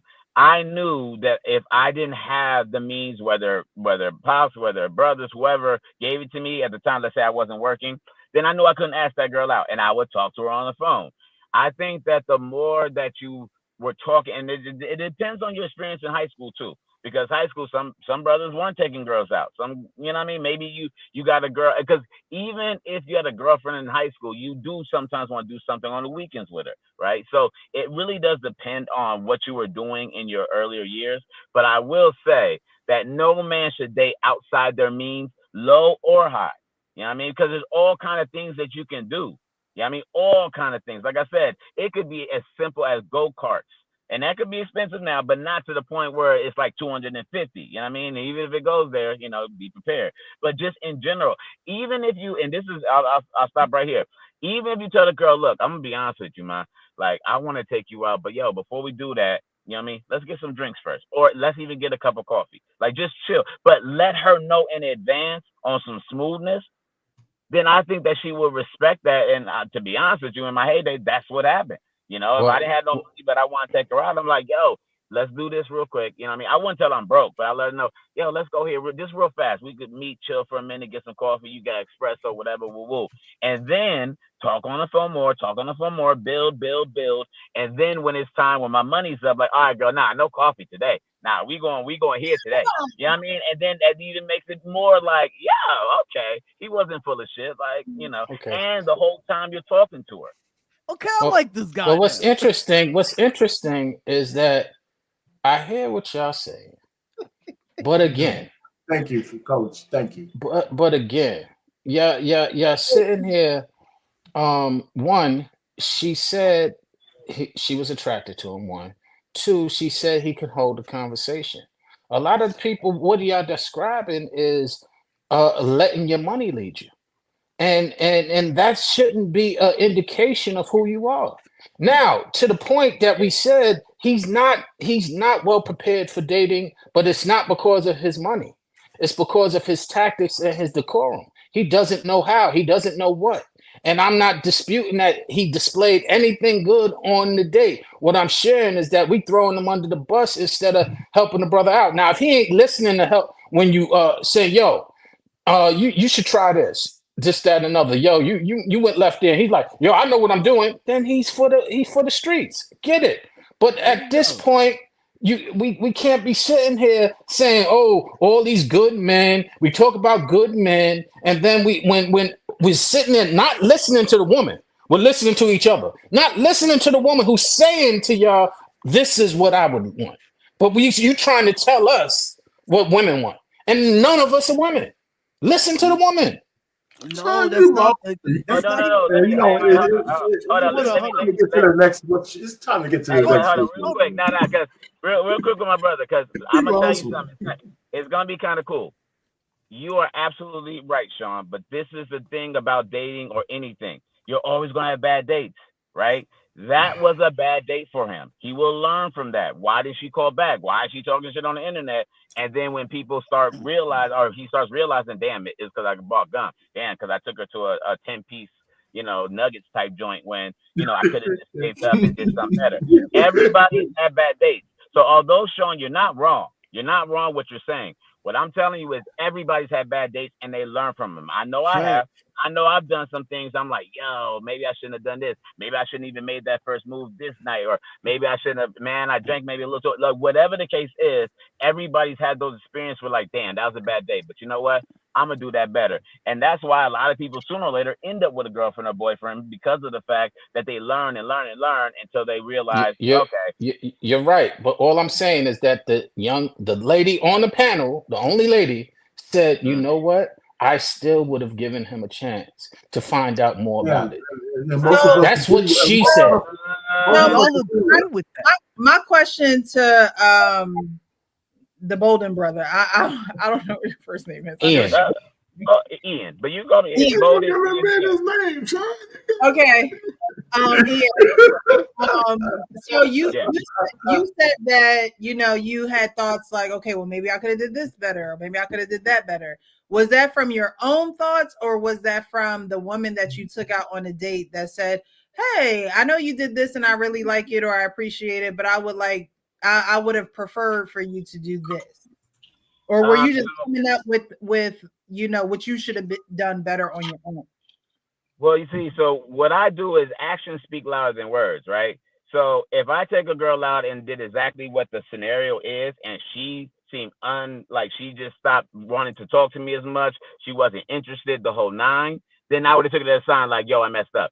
If she did what I think you're alluding to, where she called you up and she was like, yo, okay, like you guys still kept in contact. It wasn't all this hoopla on the internet, nothing like that.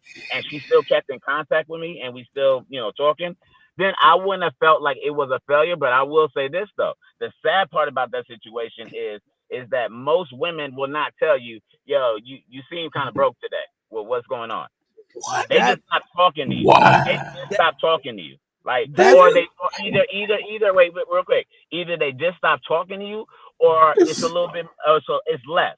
Yeah, I mean, y'all used to talk every other day. Now it's maybe once a week. You know what I mean? Maybe she's missing your calls a little bit more. Maybe she's not answering texts like y'all were when y'all on that honeymoon phase, when you first got the numbers and y'all staying up to 12 o'clock and y'all planning dates. Then after that date, it's less. That's how you know. So as much as I understand what you're saying, and maybe you are that type of woman, most women are not going to just say, yo, you acted real cheap and broke, yo. Like, you got to step up your game. Like, I like you. I like your personality, but women don't, at least from my observation, from my homeboys, all that, women do not act. Most women will not say XYZ and then still give you that shot. They might even tell you XYZ and then leave you alone. Yo, so for the next one, don't do that. What are we talking about? He's right though. No, he's right though. He's right though. But it all depends on if she's attracted to you. Right, both of y'all. Yes. I knew what you were about to say. Both of y'all are right. Both of y'all are right about that. Like, if she's attracted to you, then she will definitely tell you that. But he's right also too, though, because if you are, say, like, she has some interest in you, but you're not that guy yet, you know what I'm saying? She's definitely going to tell you. She would definitely either ghost you after that, or she's going to be like, yo, you know what I'm saying? I wasn't really feeling the chemistry. And that's like, she gonna try to let you down easy, but she gonna let you know, like, I wasn't really feeling the chemistry. And she might even say, hey, listen, this is where I kind of like, this is where the date kind of turned me off, or whatever the case may be. And like, maybe next time you take a woman on a date, you should try this or that. I'm not too much credit. No, but it's binary, right? I'm being honest. If you ain't it, you're a zero, and if you're handsome, you get a one. That's what I said. I said that's why both people. You get ghosted if you just a regular smuggler guy and you blow the date. You ain't getting a call back. That's why I said that. So we gotta be. That's why I said we gotta be honest about the situation. With the ghosting, no relationship, by the way. Well, put it this way: if she ghosts you and you was genuine and just messed up, she ain't worth it. Never mind her. And listen, if she can't communicate, she ain't worth it. Period.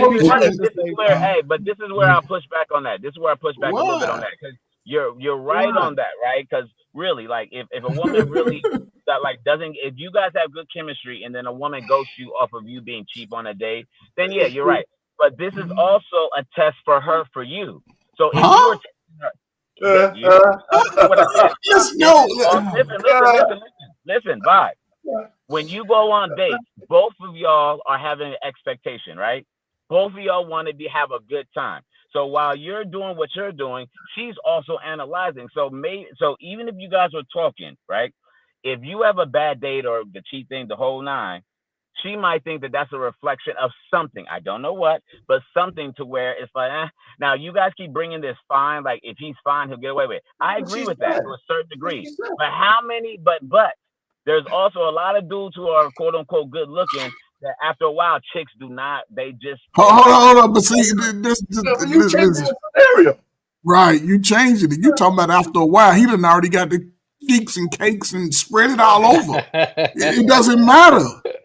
It doesn't matter. Now listen, fellas, listen. If wherever you are in life, if you got $20 in your bank account, you got 20 million in your bank account. If you meet a woman that you're attracted to, you go up to her and you spark your conversation, right? You ain't got to. First of all, just have a conversation about life interests, just regular life shit. The fact that you cooked a meal today and you took a picture of it, show her the picture. The fact that you got your hats lined up, just have regular life conversations. Ask her about her not her personal business, but how does she live her daily life?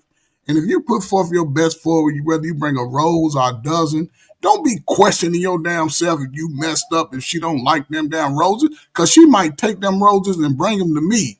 And guess what we're going to do? We're going to have a rose petal night that night. Don't question yourself. You did what you can do, whether you spent $10 on it or $200. You are the gold. You are the piece that she should be trying to buy. If not, keep it moving, man. Hey, what type of rose she bringing? She gonna bring the 5 rose like that right there. She gonna bring the rose to the dresser. That's what well, she can use that too. So we're gonna move on to the next video. Oh, go ahead. Thank you, Preston. Let's get to the next video. I know our payment died to move to the next video. All right, so this let me take this one off because StreamYard. All right, so this particular video here, I'm not even going to give it an introduction. We're just going to watch. 44. 41. And how long have you been together? 10 months. Being that you're in your 40s, do you plan on getting married one day, or is it just more of like a long-term partnership kind of thing? No comment. You never know. I can't say that. I can't say what the future may hold. But I know right now we're dating, we're in a relationship, we're figuring it out, we pushing forward. But I can't say that far. So if she got down on her knee right now and said, will you marry me? You're moving too fast. I can't do that now. Hold up now. No. What's the hesitancy? Right. No. But first you know what's the hesitancy? First of all, you want to know this on podcast? I've been married for 15 years, and then I got out of this shit for a whole motherfucker. I only been divorced for 2 years, and then I still got to. But at the same time, I got to still heal. I still got to No, I'm gonna hear. No, I'm telling real shit. No, since you want to hear it, I'm being real. You know, I'm just being real. When you know you're ready, you're ready. You ready? It don't matter whoever they're with, whether the first, second, third, fourth, fifth, or whoever you with, you're gonna learn it and you're gonna know it and you're gonna just get with it and you're gonna love it and you're gonna say, I'm gonna respect it, and that's it. Goodbye, good night. Thank you.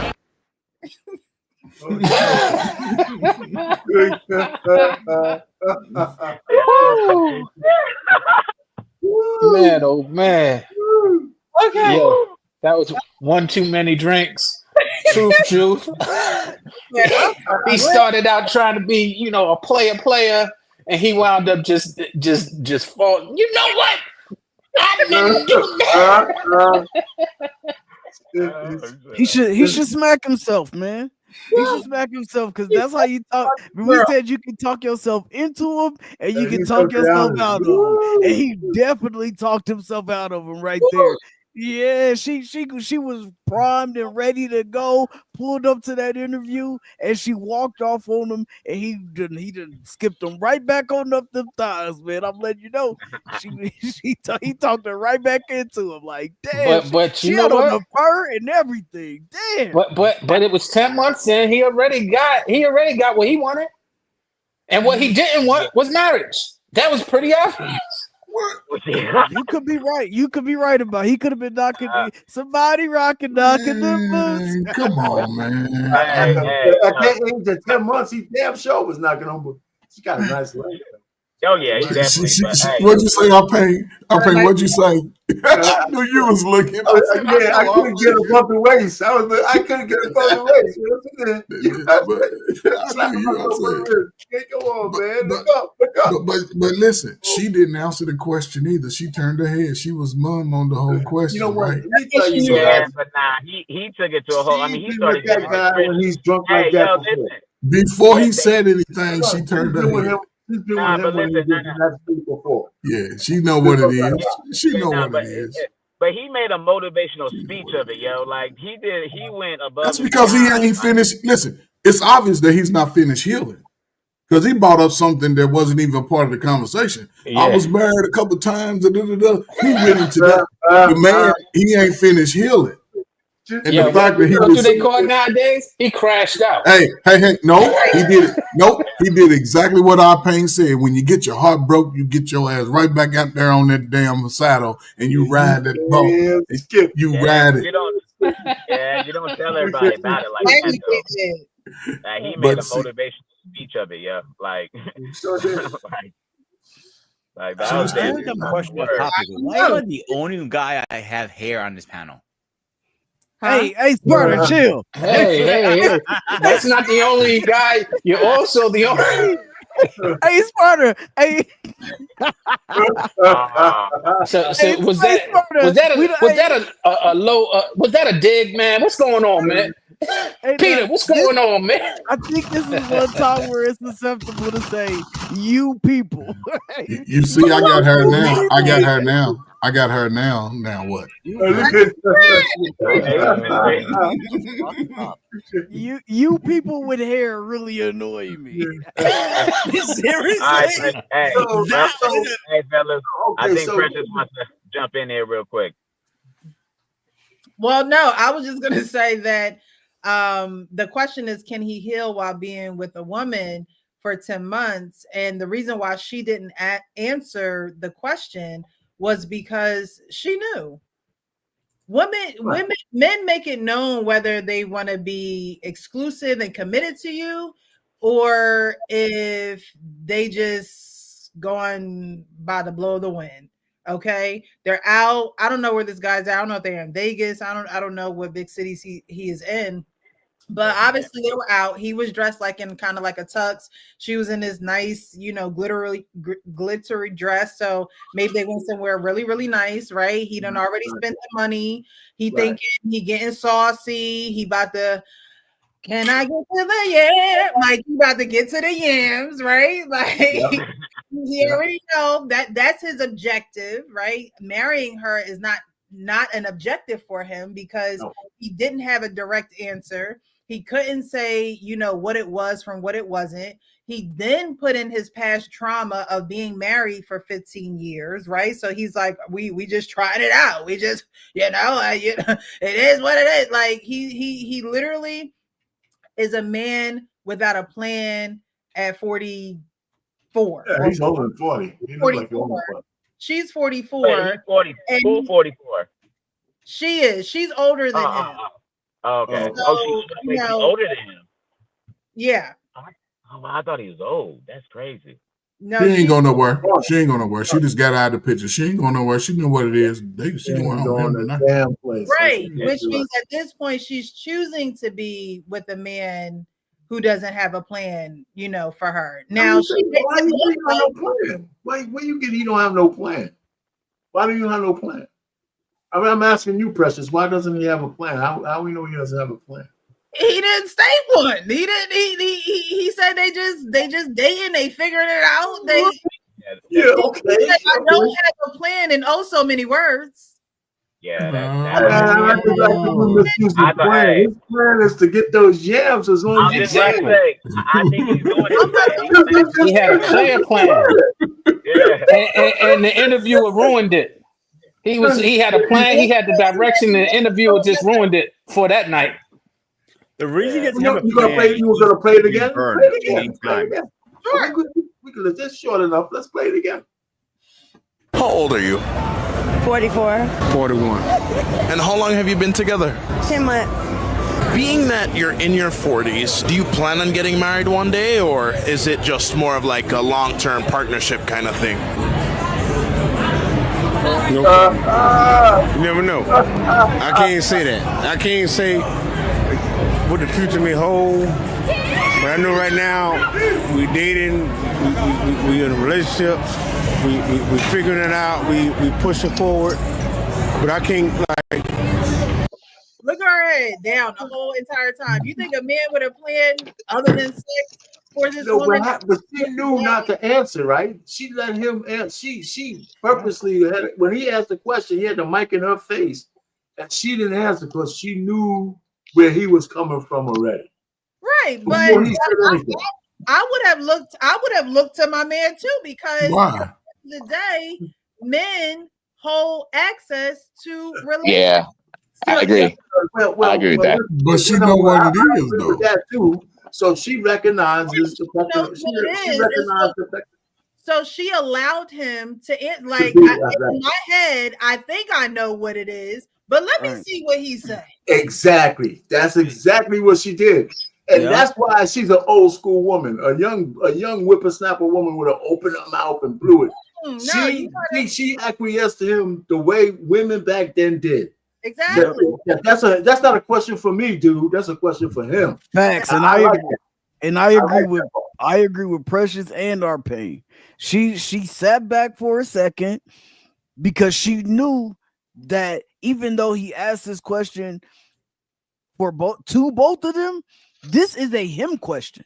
That's right. Because at the end of the day, if this man tell me, hey, I want to marry you, then I know where we're going. I know that there's a chance that we could get there. I know that we're going to be on that track. And if he show me by his actions and he's being intentional, then we're going that way. If he tell me that I want to marry you, but we only see each other, every now and then, you only call each other every now and then okay, now I'm getting it. I understand exactly what we're doing here. You know what I'm saying? Like that is a him question. I agree with Arpain and Precious.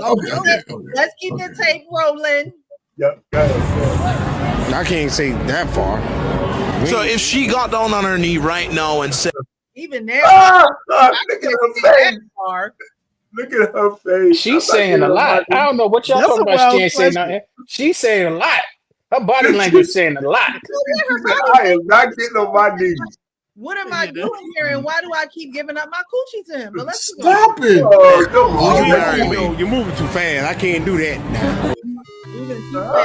Hold up now. No. what's the hesitancy? Right. No. She sure said right. Yeah, what's the hesitancy, motherfucker? Come on, man. No. But first, But you know what's the hesitancy? First of all, this where you about to get religion. He should have set up and let her talk at that point. Nope, he's in the driver's He- but he- First of all, you want to know this on podcast? I've been married for 15 years, and then I got out of this shit for a whole motherfucker. I only been divorced for damn 2 years, and then I still got to. No, but at the same time, I got to still heal. I still got to goddamn. No, I'm gonna heal. No, I'm telling real shit. Look, and then, as a woman, she's trying to save Warn him his from ass. himself. Yes. Like, all right, we're on a podcast. Everybody about to see this. I already see it behind closed doors, but look, the containers. This is going out there. He was drunk. No, since you want to hear it, I'm being real. You know, I'm just being real. When you know you're ready, you're ready. You're ready. It don't matter whoever they're with, whether the first, second, third, fourth, fifth, or whoever you with. you're gonna learn it, and you're gonna know it, and you're gonna just get with it, and you're gonna love it, and you're gonna say, I'm gonna respect it, and that's it. Goodbye, good night. Thank you. Yo. He messed up for that night. Way too many times. You think so? It seems he's been burned. I'll be He honest. was married. He was married. He was married though. It doesn't matter. He was He married burned during his marriage. I don't think it's been a lot. Before, right? His wife, I think he still feels that divorce. You know, he still feels that. There's no way. You're what? Your third marriage, isn't it? You're on. Nah. But yeah, you know what it is. Second or third, or was it you first? Second. Who? You got burned in your first marriage, didn't you? No, I didn't get burned. Not the balloon. Oh, you're talking to first. Oh, you're talking to first. During the marriage. Just be honest here. Listen, no, I didn't get burned. No, I didn't get burned. I didn't get burned. No. I would if I'd have got burned, I probably would have never did it again. I knew I wanted to do it. I was doing too much. It was me doing the burning. Hey, you gotta understand. Hey, Sparta, I think you was in the military too, man. You know you get married in the military, man. I was actually. I was about to say early in your early days, you get married in the military, man. Most times that shit don't work out. Yeah, you know what happened with Money? He started out and he started feeling his pain, but then he kind of messed up because he was like, yeah, when you know, you know. So basically he was telling her, you ain't the one. No, he was drunk. He was drunk. I realized that. And that's called truth juice. He should have never been talking. Yeah, he should have shut up. He's like, nah, you want to hear it? He want to hear it now. I'm going to tell him. And this is what I'm going to tell him. You know exactly when you want to do it. I've been with her 10 months, and I don't want to do it with her. That's why she won't go home. Y'all cannot expect this man to come out of the divorce, meet her, and marry her within 10 months, 2 years. What are we talking about? Well, come on, man. Ferg, I don't. But what he said, Ferg, but what he said, the guy asked a question, and he said, "Yo, don't you know it?" Right? And he said, "You know immediately, as soon as you want." So basically, he was saying, "Yeah, I know. I just don't know with her." Coach Ferg, how long? No, he didn't say that. Listen, I was married and divorced within 5 years, right? I spent 15 years on the streets, maybe a little longer, I'm not sure. I had a whole lot of fun, was doing a whole lot of shit. When I met my wife and the way she presented herself and the way she, when we used to talk about our histories and things like that, I ain't want to wait. It was less than 6 months. Wait, so you got married and divorced within 5 years. All between age 25, I was married and divorced. So then you had 15 years to just getting flued out, getting meals prepped for me, getting all that. Yeah. I was in them. So you taught them girls how to be city girls. You was that city guy, getting flued out and milk. No, I'm just fucking. No, what's that movement guys made? Sprinkle, or what's the opposite? that was Sprinkle. What, house husbands? I don't know. No, he's made Sprinkle, and then men drizzle. It's a drizzle guy. Is that what it is? I don't know. We don't know these guys. Look at our good friend Paul Bennett. He got married less than 6 months, and he's been 29 years now. I think it's 29, something like that. Because when you know, you know. So that's a good question, though. So he never had the trauma like this guy either. Coming out of divorce, I think 15 years is a long time. But coming out of divorce, what is a good time frame for you to take someone serious? It's up to each individual. To him, he said it was 2 years after the divorce, and he was with her for 10 months. So I don't know if there's overlap there or not. So he had 2 years after the divorce. He's still single. With her for 10 months. It could be 2 years plus 10 months, or that could be part of the 2 years. Yeah, exactly. I don't know, but it doesn't surprise me that he's not ready to get married again. Right now, I'm thinking that woman understands that. She's not no city chicken. She has to understand it. She understands. It's not the first time he's been drunk around her either. Right. She understands. I can tell you that right now. You guys example. about her back like we on a podcast. She like what? Our pain. That's what it was. That's all I was gonna say. That's what it is. Whether she knew it or not, she didn't want to be embarrassed. Like, you know what I'm saying? Like, that's the thing. She knew as soon as he started going off on a tangent, she knew that this was about to be embarrassing for her. So, like, even if she knew, okay, he just gotta, let's just use the 2 years. Now they've been dating for 10 months. Let's just use that as an example, right? So he's been out of this marriage for 2 years. He's starting to talk to her. They've been doing this for 10 months, and now they come out of this little spot together. Obviously, they've been doing their thing. Right now, she knows him. Maybe they've been to, more than likely, they've been to different events and different places together and all that, all these different dates, whatever the case may be. They come out, there's a dude asking questions. He's a little lit. Now he's going on a tangent. She knows already right now what exactly about to happen. Yes, you're right. He's lit. I do not want to be embarrassed. I get it. Like, maybe we'll get there. Maybe we won't get there. I don't want to be embarrassed right now, though. Like, you know what I'm saying? So for you to be out here talking about some, then and when he goes into, well, when you know, and I'm just gonna like now like, damn, she like was going by that. She was going by that. Yeah, but I'm saying, but once he got to that point, if she even heard that, she had already walked away. Yeah, but I'm saying, but if she even heard that, if she was in enough proximity to hear him saying these type of things, she know exactly where she stands now. Like, if she didn't know before that, she absolutely knows. Because if it was like that, he let you know that I would have already done it. But you know what? The only thing I want to give you a very good example. Hang on a second. Let me just say, at 44 years old, I looked at her. She does not look like a naive woman. Not at all. She does not look like a naive woman. So you're right, Frank. She could have that could have put a nail in the coffin. But I think they had this conversation more than once before. Go ahead, Pete. I'm sorry. Example. I had a buddy of mine.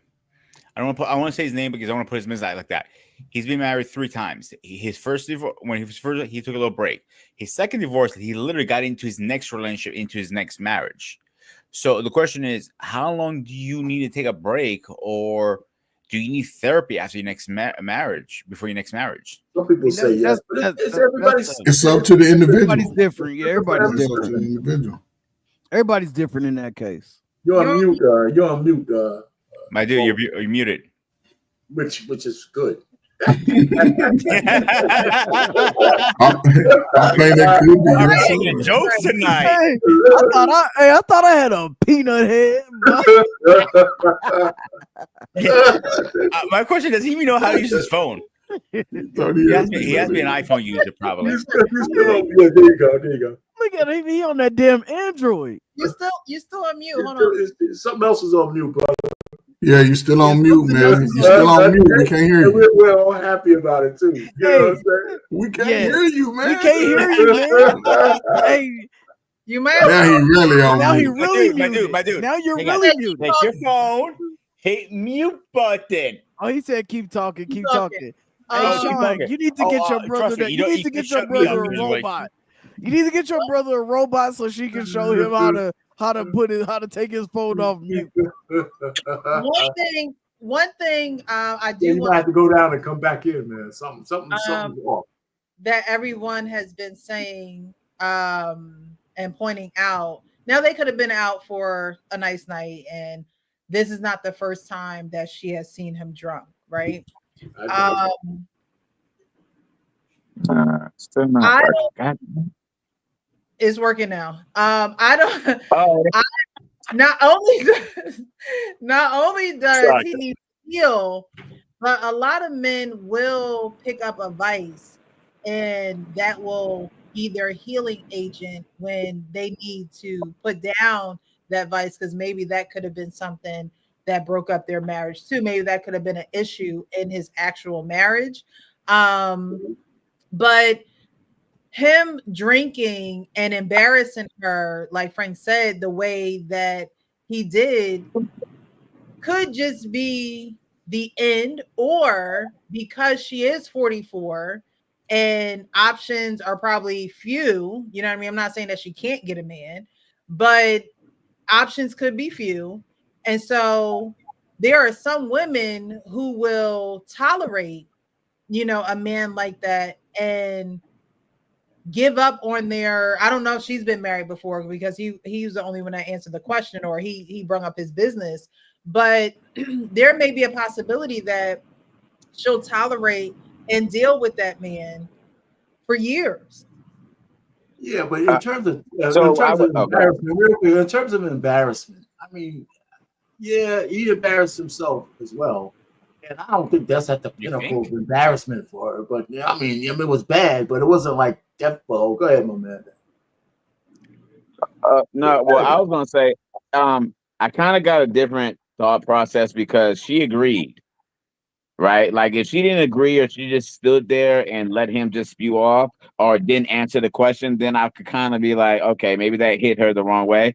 I honestly don't. I think that she did get embarrassed because, like on camera, he's not really committing, and that's just embarrassing for a woman in general. He could have kept it real, just chic and smooth, and be like, "We'll see." Simple, something like that. But he had to go on, and them drinks got to him. But I don't think that's the end of them at all. I think that if she literally says, she's on the same wavelength as him, talking about I don't know or stuff like that, then in my opinion, they have either talked about it or she already knows kind of where she stood. It's just embarrassing to have that out on camera. You know what I mean? Because a lot of people have situations they're in and they'll deal with it. But if it gets out, if it's some kind of embarrassing, then you kind of, you look silly. And I think that's why she walked off. But I still think they're together. Hey, Ian, I agree with you. I could agree. But what I will say is this, man. Sometimes, like, it's all it takes. When you know that she probably done woke up, she opened up her YouTube home tab and seen herself on a whole bunch of people shit. You know what I'm saying? A whole bunch of people out here reacting to this video. You know what I'm saying, bro? She probably on YouTube right now, then seen herself on The Real Precious. Make sure you subscribe, young lady. Yeah, you know what I'm saying? Make sure you like, comment, and subscribe. You know what I'm saying? But she probably seen that, and this shit's probably viral on TikTok. It's probably viral everywhere right now. She's probably seeing her. That guy's everywhere. Yeah, exactly. So she's probably seeing herself on Facebook, Instagram, everywhere right now. And you got to realize she's older than that. So that in itself, a woman's pride is something, unmatched. And once that pride start kicking in, man. It's not about giving her too much credit. I'm just saying, she's some kind of small flower. You see that woman's face, right? But it's just there's a lot of life on her face, man. Right. I mean, come on. That's what I'm saying. So I'm saying, like, I don't think that even with her not looking exactly like she's 44 or anything like that, I'm saying for her to not want to be embarrassed, right? Then get embarrassed. And then wake up the next day or the next few days to see herself viral, by getting embarrassed virally online. Like, she probably was like, "Hey man, listen, I understand that you was drunk, but I can't. We can't do this." Like, see, this is what I agree. I agree with you. Oh, go ahead. I was gonna say I agree with you. I agree with you on the fact, I think that if social media wasn't the way it was, or it wasn't as embarrassing as it was, right, and she wasn't viral, I think she would still stay. But you're right, though. Sometimes the pressure, because social media is if it goes everywhere, where she's walking down the street and people are like, "Yo, so what's up with you?" Stuff like that, that could push her over the edge. But simply because of that viral moment, if it wasn't viral, I think she would still stay. But if it did, but since it went viral, I think that could be the thing. Like, okay, look, I am dating you and all that, and you talking about you ain't gonna wife me, fine. But now you have all these people looking at me like I'm crazy, yo. So I don't know if I can deal with that. It was a follow up, man. It'd be nice to see what happened. Do you guys know he interviewed Philosophical, and I seen that clip so many different times and didn't know who he was. Even after being on Lapeef Network, I didn't know. I messaged him like I was today years old, realizing realizing that this was you. You know, but He definitely, you know, there's a lot of people that he comes across, and there are some relationships that probably walk away from him like, so what are we doing? Because he asks those questions. He's recognizable now, that's for sure. A lot of these people are drinking. A lot of these people have had a good night or on their way on to a good night. Like that, I don't know where he stands outside of. But that's why Man, what are we talking? But, Precious, listen, the video gave me everything I need to know. She knows exactly what her position is. She ain't leaving him. oh yeah, I don't think She's older than him. Yeah. One thing, she's being a little cougar to the guy. He got everything aesthetically that she liked. Now she ain't going nowhere. She understood. Let me get off his camera, and we'll discuss that before we lay down and. Yeah, but she ain't We going don't- nowhere, man. We don't She ain't disagree. going nowhere. We don't She ain't- disagree, but I don't think it was no discussing nothing that night. Yeah, okay. You know why? Because there's going to be a bunch of thirsty cats who saw her be like, "Yo, why you still dealing with that nigga? She's going somewhere. Knock it off." Sean, is that what you gonna be doing? Don't really. Come on. You want a real young nigga? Let me do the job. But look, but She ain't out. Shawnee Pittsburgh, the only reason this is deal, because y'all said that I agree with y'all to a certain point, but viral moments could change anybody's life to anybody's mind. Viral moments are something. It goes with you. Though, listen, vibe with me. It goes with you to work. It goes with you to any social setting. It goes with you when people just randomly come up to you. That is embarrassing. I agree with y'all that if it didn't go viral, I don't think she's going nowhere. She got off that camera because she's like, okay, he rambling, whatever, because she agreed with them. But the fact that it went viral, I think that could put a stain on whatever they had. Now, I'm not saying she's gonna leave, but it could put a stain. Overplaying the embarrassment factor, man. I mean, Not viral. Well, okay, we could disagree. No disrespect. Sorry. No, that's cool, but I just think I mean, there's ways to be embarrassed. Yeah, he embarrassed himself more than he embarrassed her. Yeah. He embarrassed both I of agree. them. He embarrassed both of them. Number one, by being drunk, and regardless, right, being drunk on camera, but regardless, man, he was already drunk, man. The guy That's why I had the on camera. That's why I had to add the on camera. But he embarrassed himself by being drunk on camera. But he also embarrassed that woman too. Y'all seen the look on her face, bro? Like she's like, "Yo, this. Hold up, yeah, okay." Like now, a lot of us know that if a woman, if y'all went out and a woman was kind of drinking, y'all having a good time, you would allow her to drink because you're with her to protect her. Y'all come outside and then she just start rambling on camera because she drunk and all that shit. Y'all would be embarrassed too. It don't mean that you would like leave her. I'm not saying you would leave her. I'm just saying that you would be embarrassed too. And a lot of people on here a lot of us have not been viral. I have not been viral yet. But I'm just saying.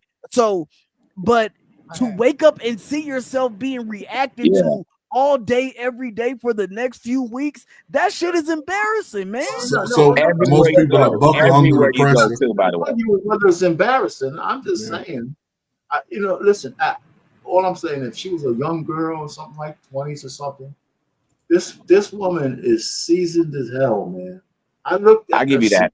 Seasoned. You saw it in her face. Look at her face. Yeah, her face is rough. Seasoned woman, man. So she knows she has a choice to make, or she could make the choice, and if she makes the choice, she ain't changing her mind. But I don't think she's like some kind of I'm gonna go cry on my pillow because this shit's gonna be everywhere tomorrow. I don't know, man. She had them yams out there. She had most of the guys would say, "You got some pretty nice legs there, baby." You know what I'm saying? No, only you are playing. But you know what's funny though? I think she would be more embarrassed. But you know what's funny? Hey, Mr. Payne, you know what's funny though? I don't think the men, even if they come to her, she's embarrassed by other ladies because other ladies are gonna look at her like, "What are you doing?" He just most of the ladies out there, the men. Most of the ladies out there, They do what he says is right. No, the reason why I say that is because it also depends on their arrangement too. Is it a not financial, like he's paying her, but is it to the point where he's taking care of her? Does she make her own money? Yeah, I mean, little stuff like that.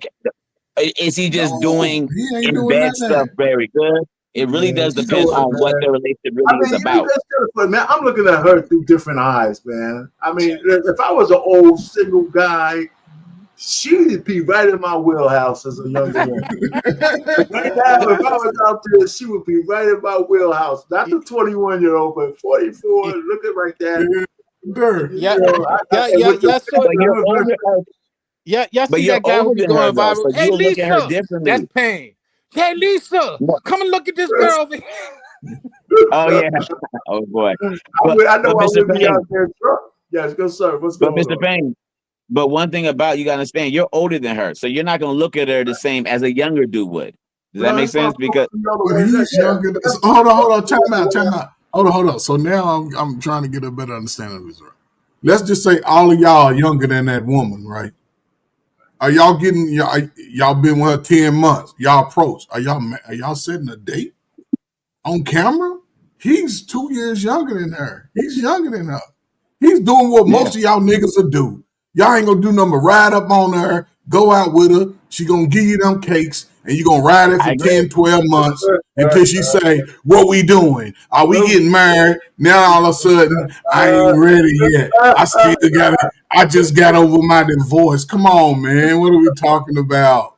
Now, wait, but coach, only thing is she admitted, she did not say what, like if she was like really giddy when he asked that question, will they ever get married or something like that? Even if she didn't answer the question, I could see your point. She admitted saying that she don't know either.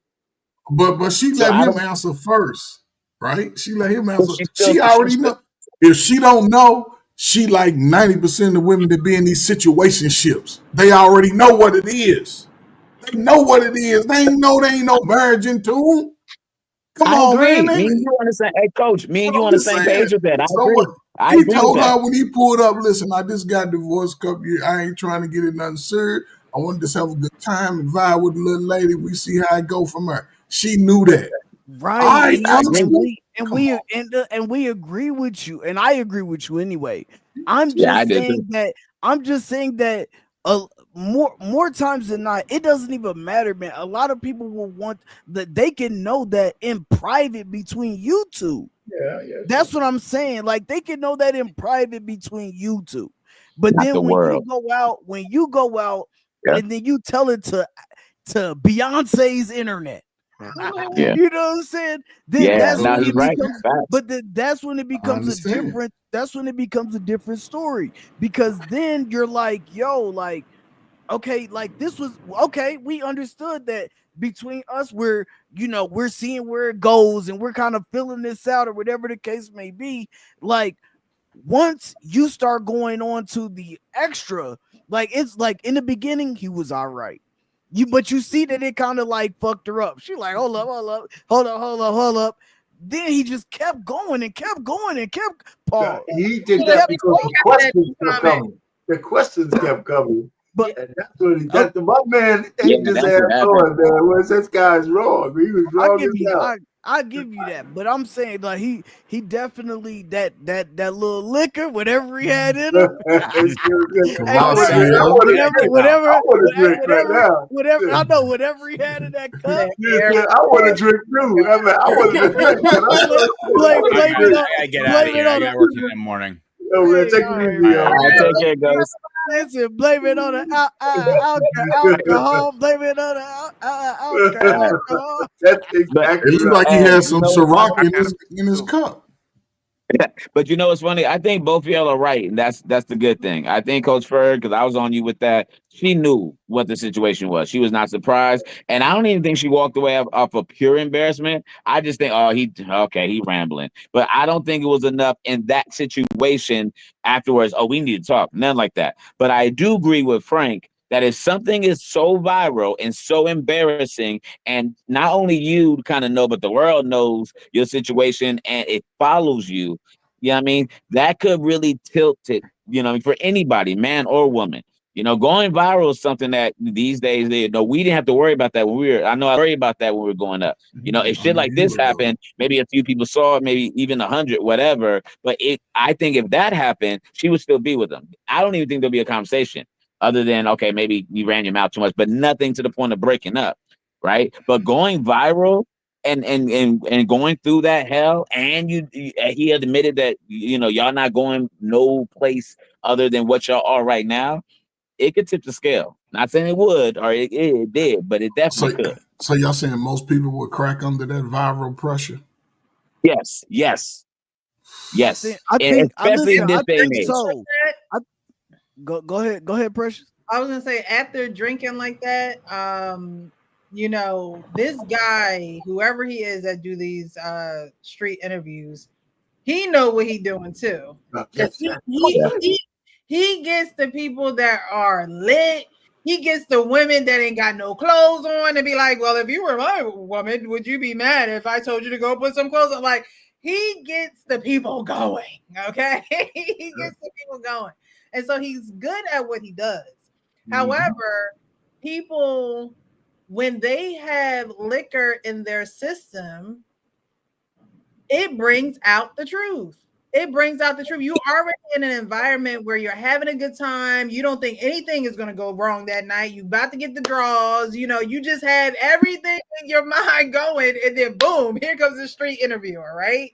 And so this guy, it seemed like when he said no comment, he was like, all right, let me not let the liquor let me just compose myself. Let me not let the liquor get the best of me, right? And then he said, well, I'm just giving it to you real. Like you right? But that hurt came out too. And it did because of the liquor, right? And so that's what I'm saying. I have this question scrolling: can he heal while being with a woman for 10 months? The woman is a woman. She's going to be a woman. But for him, it's like you're still feeling the hurt of being married to someone for 15 years. And you should know yourself well enough to know that if you are going to drink, you probably shouldn't talk to people that you don't know who got a microphone and a camera and a bright light in your face, because something can come out. Now, y'all talked about the viral moment, right? Yes, things do go viral, but viral moments don't last forever. They might come back around. They might, but they don't last forever. She is of an age where I'm not saying she's like our grandparents or whatever, but there are some women who will just tolerate a man to have a man.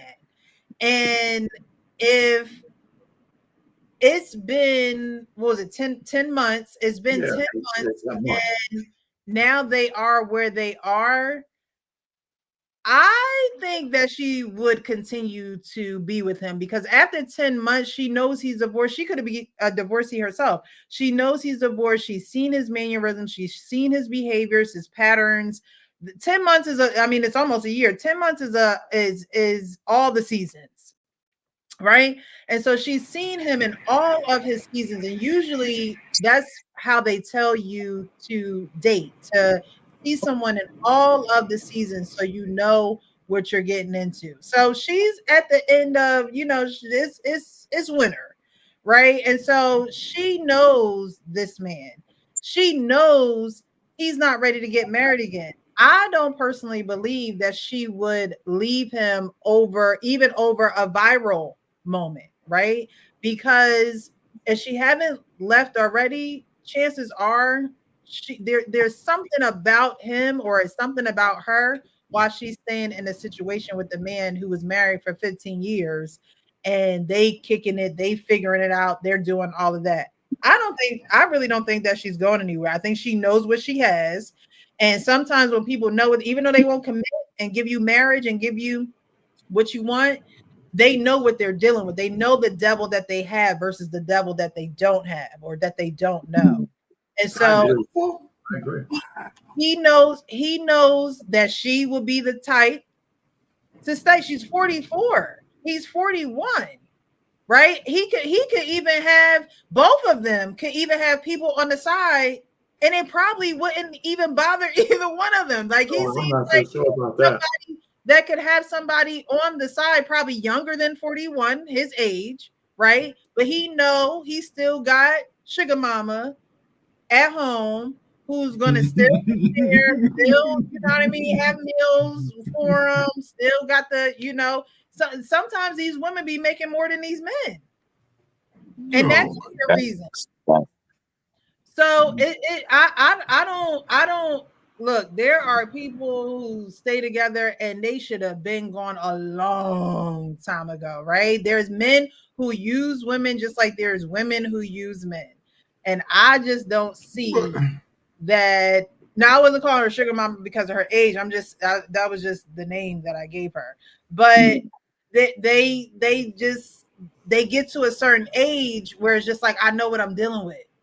It like, why would I be back out here in these streets?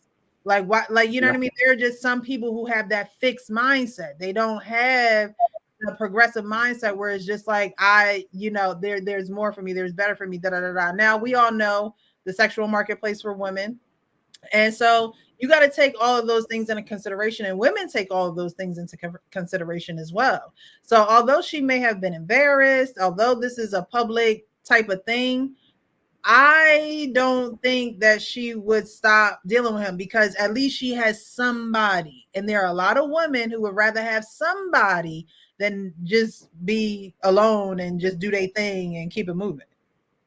So you asking your question over here, Precious? Can he heal while being with a woman for 10 months? Why wouldn't he be able to heal? Right. Well, with the liquor down, he ain't gonna heal because liquor is a depressant. Well, okay, but that's not the woman's fault. No, it's not the woman's fault, but he's not going to be able to heal because of his mindset. But you're saying he should stop drinking to heal, but not because he got a woman, right? I mean, the fact that maybe you're conflating something. Well, the question here says, can he heal by being with a woman for 10 months? And so what I'm saying, the woman don't got nothing to do with him healing or not. I mean, because that's almost like saying, wait, hold on, man. It's almost like saying the woman is keeping his wound open. I disagree with that. Why would we put that on her? Maybe she's the best thing that ever happened to him since the divorce.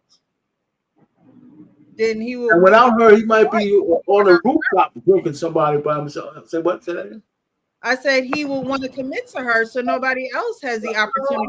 Not necessarily so. Not in this day and age. Marriage as a commitment is on its downswing, right? I mean, the best thing that happened to him, Coach Ferg, his dialogue would have been so much different. His dialogue would have been different. It just would have been different. I don't disagree with you, but I'm just saying the basic premise is I don't think she's keeping him from healing by being in a relationship. Maybe the alcohol, but the honey to me sounds like huh? No, I'm just responding to the chat. She's a Gen Xer, right? She's a Gen Xer.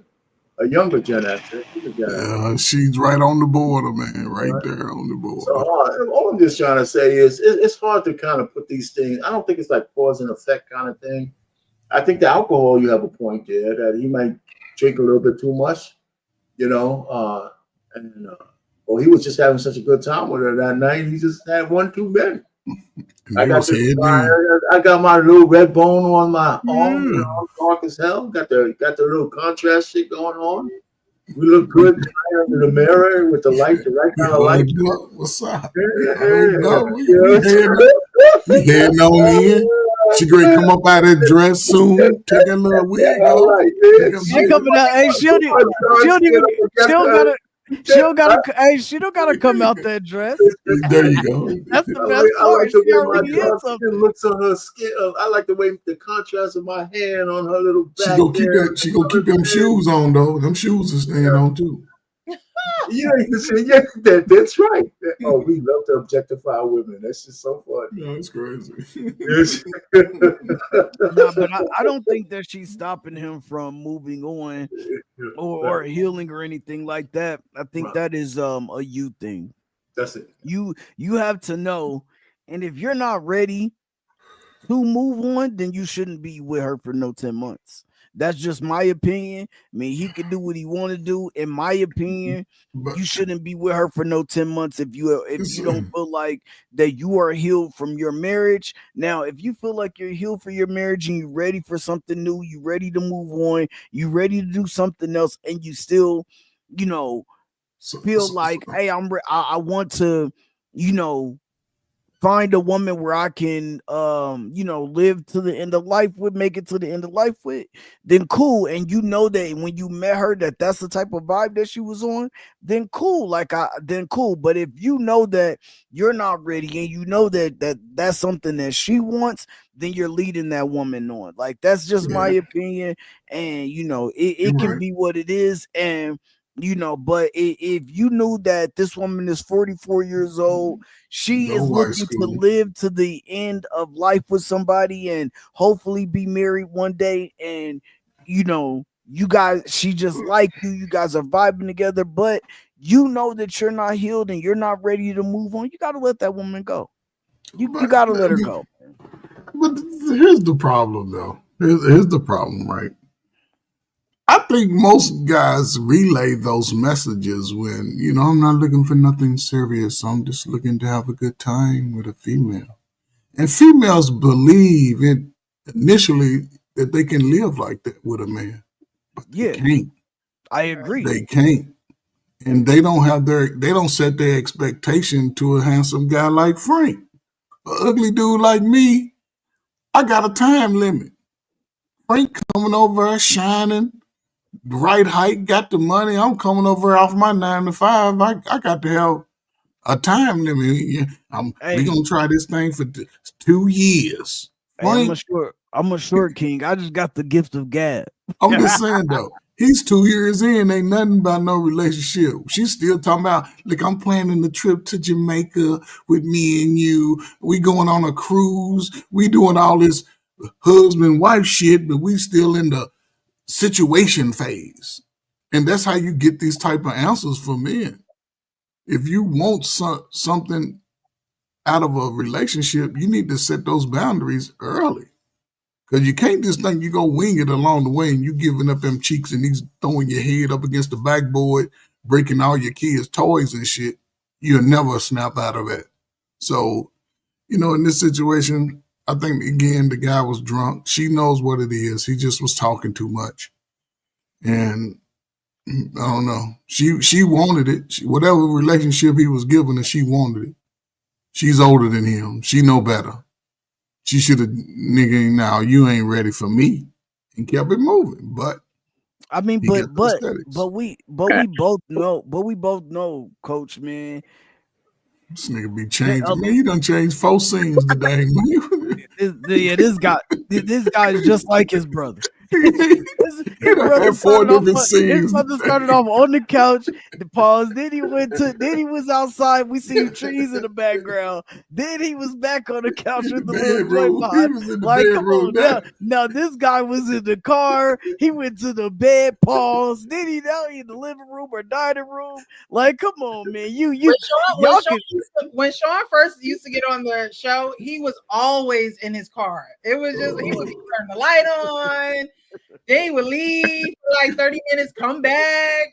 Yeah, that sounds like my brother, yeah. Sean be all different places, man. Every time you see him, man. No, but I agree. I agree with you, Coach, man. But the thing is also too, we know, because like you said, there are a lot of women out there that will definitely say that they're okay with just winging it, having a good time, going with the flow, and then you put that pipe on her. You feel me? Next thing you know, it's I'm ready for a relationship right now. Like we together, and you like, whoa, hold up, short. Like this ain't that type of movement. We both had an agreement here. We had a verbal contract, but. But on the real though, but we know that happens, and that's what I'm saying. Like, as a man though, too, I believe it's on both parties. I believe this could be on both parties. Like a man is not going to just because is when you giving up you feel me, it's gonna be hard for a man to just say, man, you know what, I don't want that no more, right? But at the same time, if you know that woman wants marriage or anything like that and you don't want it, that's what I'm saying. Yes, at the end of the day, it's gonna come down to her to not let a man waste her time in that at the end of the day, right? But you know what I'm saying, as a man too, you can easily be like, short, listen, we've been rocking.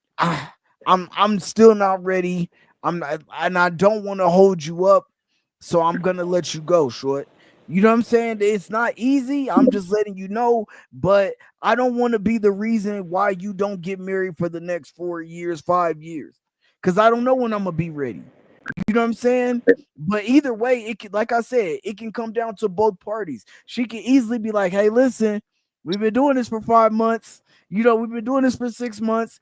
And, you know, we said that, yes, in the beginning, we said that this was going to be this. We both had these deep conversations. We've got to know each other. We've been places. We've been doing things together. And it feels like more than what we say it is. You know what I'm saying? Now, women just want to know what you don't have to say to a woman, you know, I'm gonna marry you tomorrow.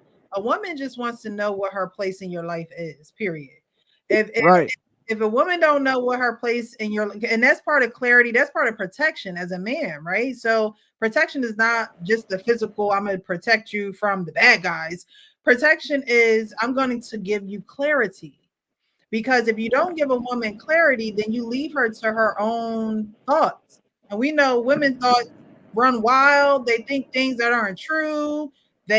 We think things that aren't true. We jump to conclusions. And so that's why the yin and the yang are so important, because men are the logic piece, the brain piece, right? So we look to men to be that when we're chaotic, and y'all already know 1 week out of the month we crazy, like, you know, for some of us it's all 12 months, like, you know what I mean, every week. So it's part of protection from a man. And you know, although they were out there doing that street interview, they had a good time, I'm sure they did, and they come out. Now it's like, now you're not protecting me. Like y'all said, he embarrassed himself and embarrassed her. So now it's like, dag, like I am being publicly embarrassed, and you're not protecting me as a woman, the person that you say that you care for. I don't care if we're dating. I don't care if we're on the verge of marriage. But at the end of the day, that protection is just not there. And that's not her cover. He's not covering her. And so she should know her place in his life. I think she has accepted it, but I don't think that a woman should accept when a man is not clear on his intentions with her. Now, if y'all talked about, you know, just going out on dates, there are some men that just want you to be their date for life, child. I am not that person. I'm not going to be your date for life. I'm not going to, that's just not my place. And that's not the place that I want to take in your life. So somebody else is going to have to fill that place. But there are some women that are okay with that. But it's not okay to, even if that is the situation, it's not okay to embarrass her in that way and make her unprotected. unprotected. Yeah, no, I agree. And I was going to say, I actually agree with you, Mr. Payne and Precious. Like, you guys both said some good things. It says, can you heal while being with a woman for 10 months? Mr. Payne said it correctly. Like, when you're having a bad relationship, whether it be marriage or whatever, sometimes it's the healing, yes, because obviously it's in his mind to a certain degree, but also maybe it's to the point where since you have marriage, you want to chill and see, you know what I mean, and just have fun. 10 months is not that long, in my opinion. If it was like 2 years, something like that, then I can understand he's holding on. But right now, he's trying to live his best life after having probably a horrible divorce, the way that he is conveying it. And like you said, Precious, I think they already had an understanding.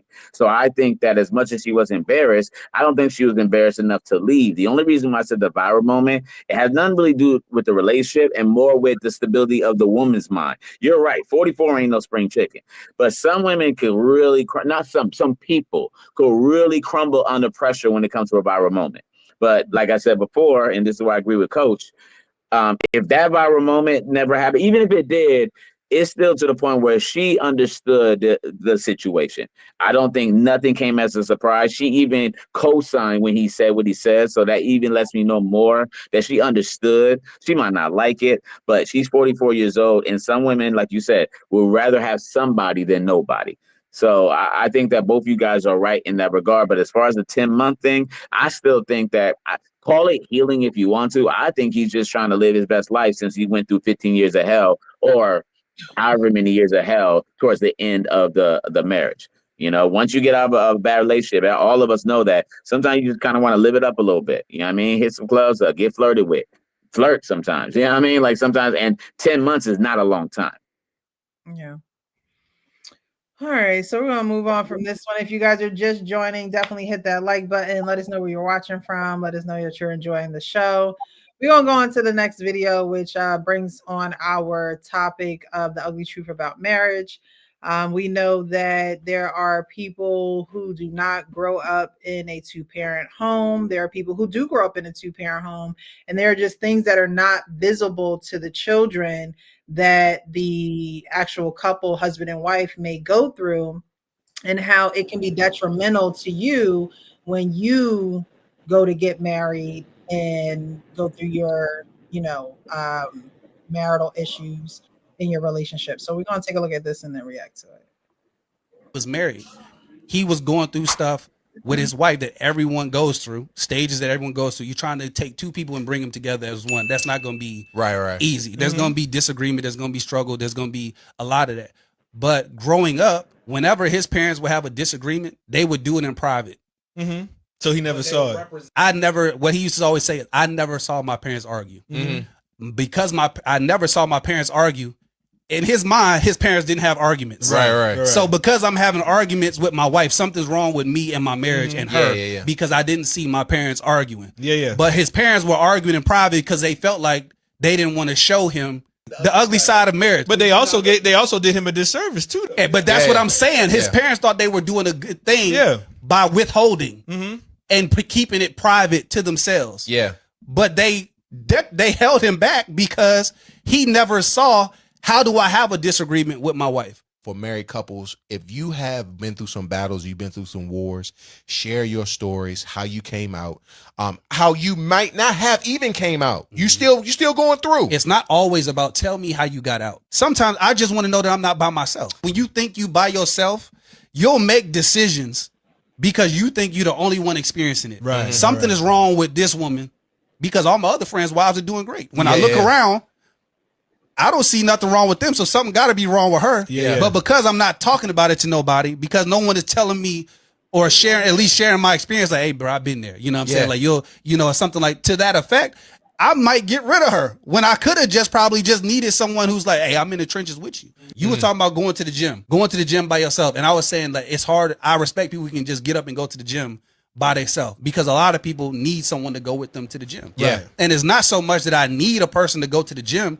There's a difference when I'm working out by myself and I get to a point where I'm tired and I'm by myself. So I just put the weights back on the rack and I move on to something else versus being in the gym. We go together. I'm getting tired doing this. And I look over at you. You like, nah, bro, one more set. One more set. Because you said one more set. Now I'm like, I got one more set. That's what I'm talking about. I'm trying to get the one more set. So we need to start talking to people from a lens of not necessarily this is what me and my wife was arguing about, but what you're dealing with is not uncommon. All right. So he talked about, not necessarily parents who have their disagreements and things of that nature, but don't do it around the children. And now the children think that the marriage is perfect. They, don't see any issues. But yet when they get into their relationship, they come upon these issues, disagreements, arguments, whatever it may be, and they're not knowing how to resolve them. They're not knowing how to have conflict resolution. And then on top of that, nobody really talks about what do you do in those situations. And so now they're feeling pretty much left on the island of how do you deal with this when no one wants to be real about what's truly going on in a relationship. So what do you guys think about that? If you don't see disagreements, how do you really know how to, solve them or resolve them? Especially your parents, that's the first relationship you see. And let's just assume that you do have two parents in the household, because of course, when it's just a single parent, you ain't talking to yourself, arguing with yourself. Unless you're crazy, I might do it a couple times, talk to yourself a little bit. But in a two-parent household, because I didn't see my parents argue much. I saw them like fuss a little bit, or I could see when they were like annoyed with one another. My dad go upstairs, watch his games or whatever. My mom downstairs watching her black and white movies. But to this day, my mom still watch black and white movies. I'm like, Mom, we have had color. But she would watch some black and white movies like they just came out in the cinema, okay? But, so I didn't necessarily see that. However, I have gone to therapy, so I do know that there are ways where you can still get your personal development, even if it is not through your parents or they didn't necessarily teach you that. But how do you guys, what do you guys think about it?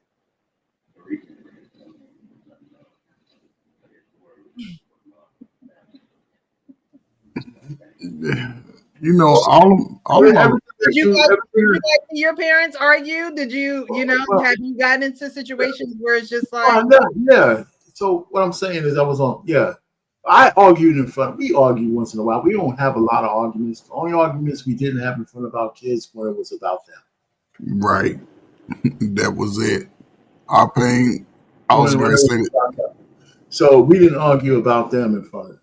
That's the one thing. So they didn't know those things we didn't do. But the larger issue is, and I hear what we're trying to do, a lot of things we learn on our own, not because we've experienced or somebody experienced. It's not a good enough excuse to say, I've never seen something. Sure ain't. And so I'm going to be like that. You know what I'm saying? Some things you learn along the way. Because when I go back and I think about my life, man, this where I'm at now, a lot of shit, nobody said any of that stuff to me. Nothing. Not a damn thing. Not at all. And I sit back and say, well, how did I know to do this? Because back then, you know what, I had peer pressure.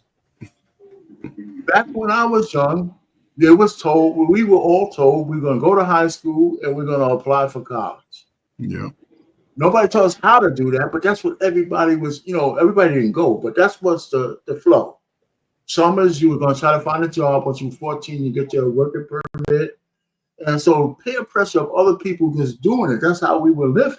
Yes. But even when it was time for me to get married, it was really peer pressure. My family everybody was married at a certain age, And so when all that stuff, when people started being individualistic and all that shit started going away, your peers were doing other things now. Yeah. Staying single, fooling around, doing drugs. So I think that's when I'm thinking, you know what? I just came to that kind of revelation just right now. That's what made me go do the steps, because everybody I was around was doing that. Not everybody, but a lot more. That's what was expected of us. Nobody told us to do it. And so, and that shit, when they took that shit away, everybody they blamed this shit on the baby boomers. But I happen to be the biggest baby boomer in the world. But no, but what I did, I'm going to segue real quick. I stopped arguing about how much people hate baby boomers. Yeah. There was 76 million baby boomers. So it stands to reason a significant amount of baby boomers were effed up, right? I don't have that reality, okay? However, there was enough baby boomers who were effed up to make a difference. Yeah. And I use that on black women all the time. So it's not all, but it's enough for you who are fucked up. So that's where we're at now. So I mean, back to the point. Yeah. So we argue a little bit, but the kids saw us. They saw us through all the spectrums and stuff, man. And but we were a little older also, so we were a lot more stable than a lot of young fellas. I was 41 when my youngest daughter was born. So, and I was 30. I was 34 when my oldest was born. So we were pretty much set as a couple. Yeah, it's an interesting question because my parents were married all of my life, and till my mom passed, but they had arguments, but listen, they argued about how tough my father was going to come down on me when I done something stupid. And it really wasn't an argument. My mother would be like, well, don't be too hard on him. I'm going to get in his ass.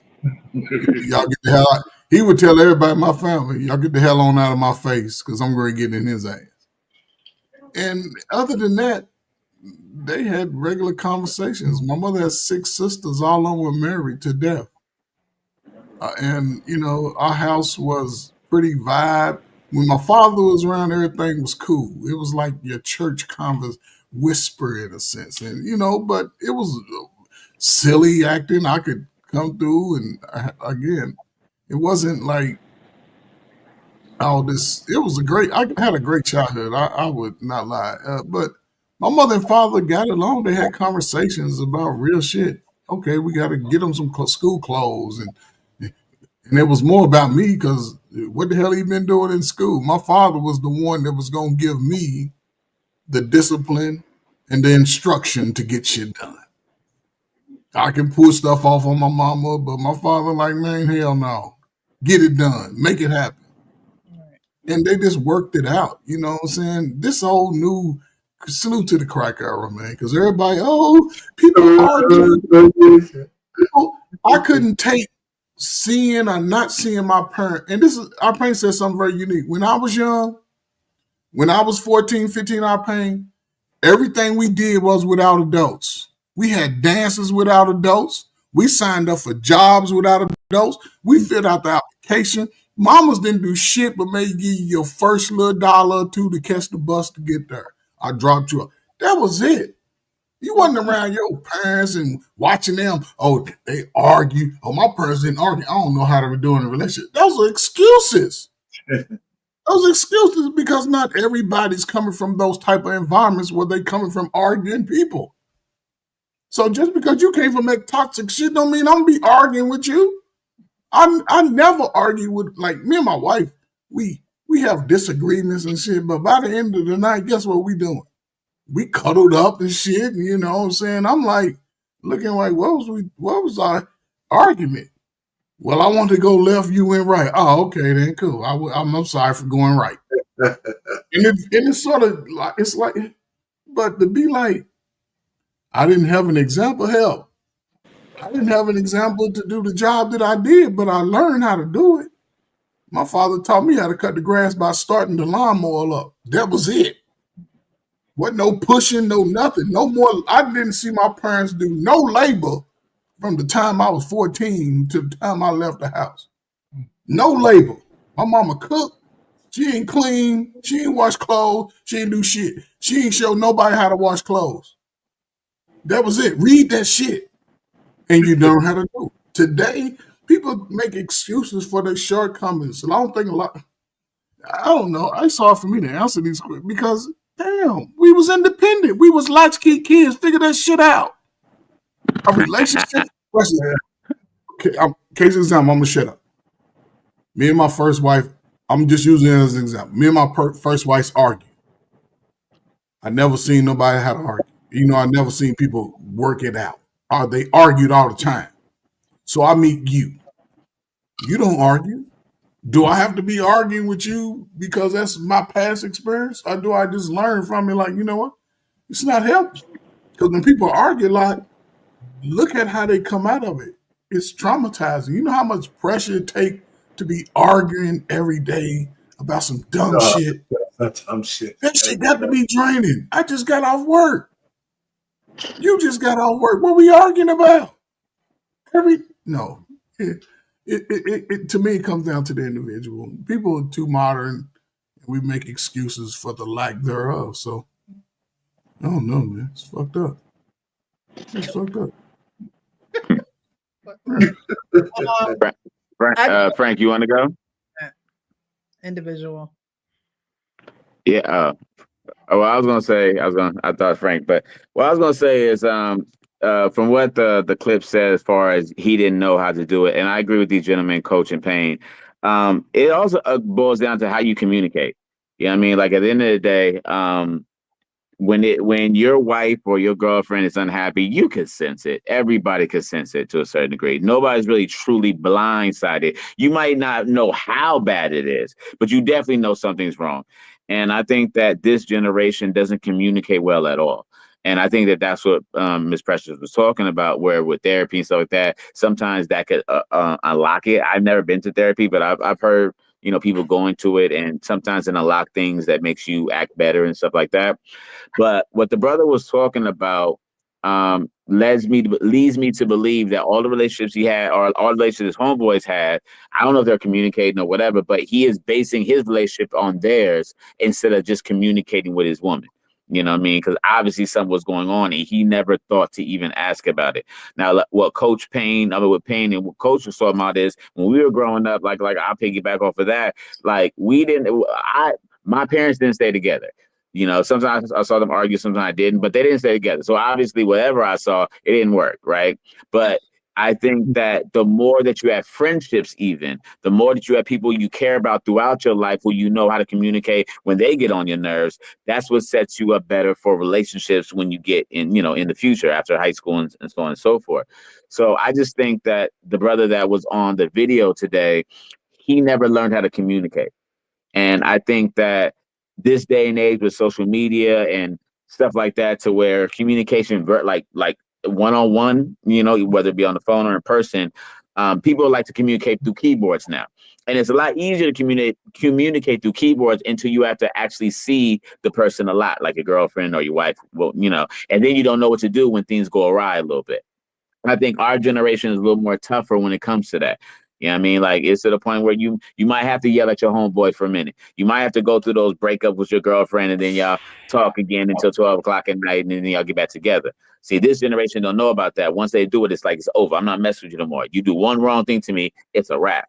And I think that communication is the key. And the brother on the video, I think that that's what he was lacking, is that he didn't know how to communicate with his woman about, okay, I see you're a little disappointed, what's on your mind?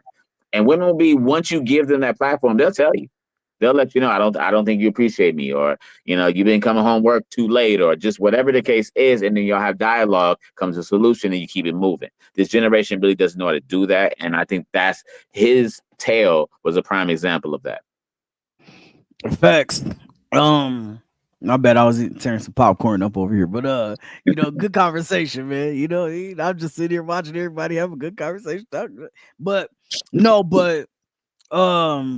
Yeah, I agree, man. It's a crazy situation to have a grown man out here talking about, well, I didn't see my parents argue, so I didn't know how to get through conflict and conversation and all that type of shit. Like that, to me, that's just a wild situation, man, because like Ian said, man, growing up, and Coach Ferg, this, and matter of fact, we all know this, right? Because our pain is in a fraternity. You got into it with your fraternity brothers. Like everything wasn't always smooth. Coach Ferg, you a coach and you in a fraternity. Like everything wasn't always cool. You have relationships outside of your one-on-one intimate relationships with the woman or with the man in those situations when you're you had those. So one of me and my best friends, man,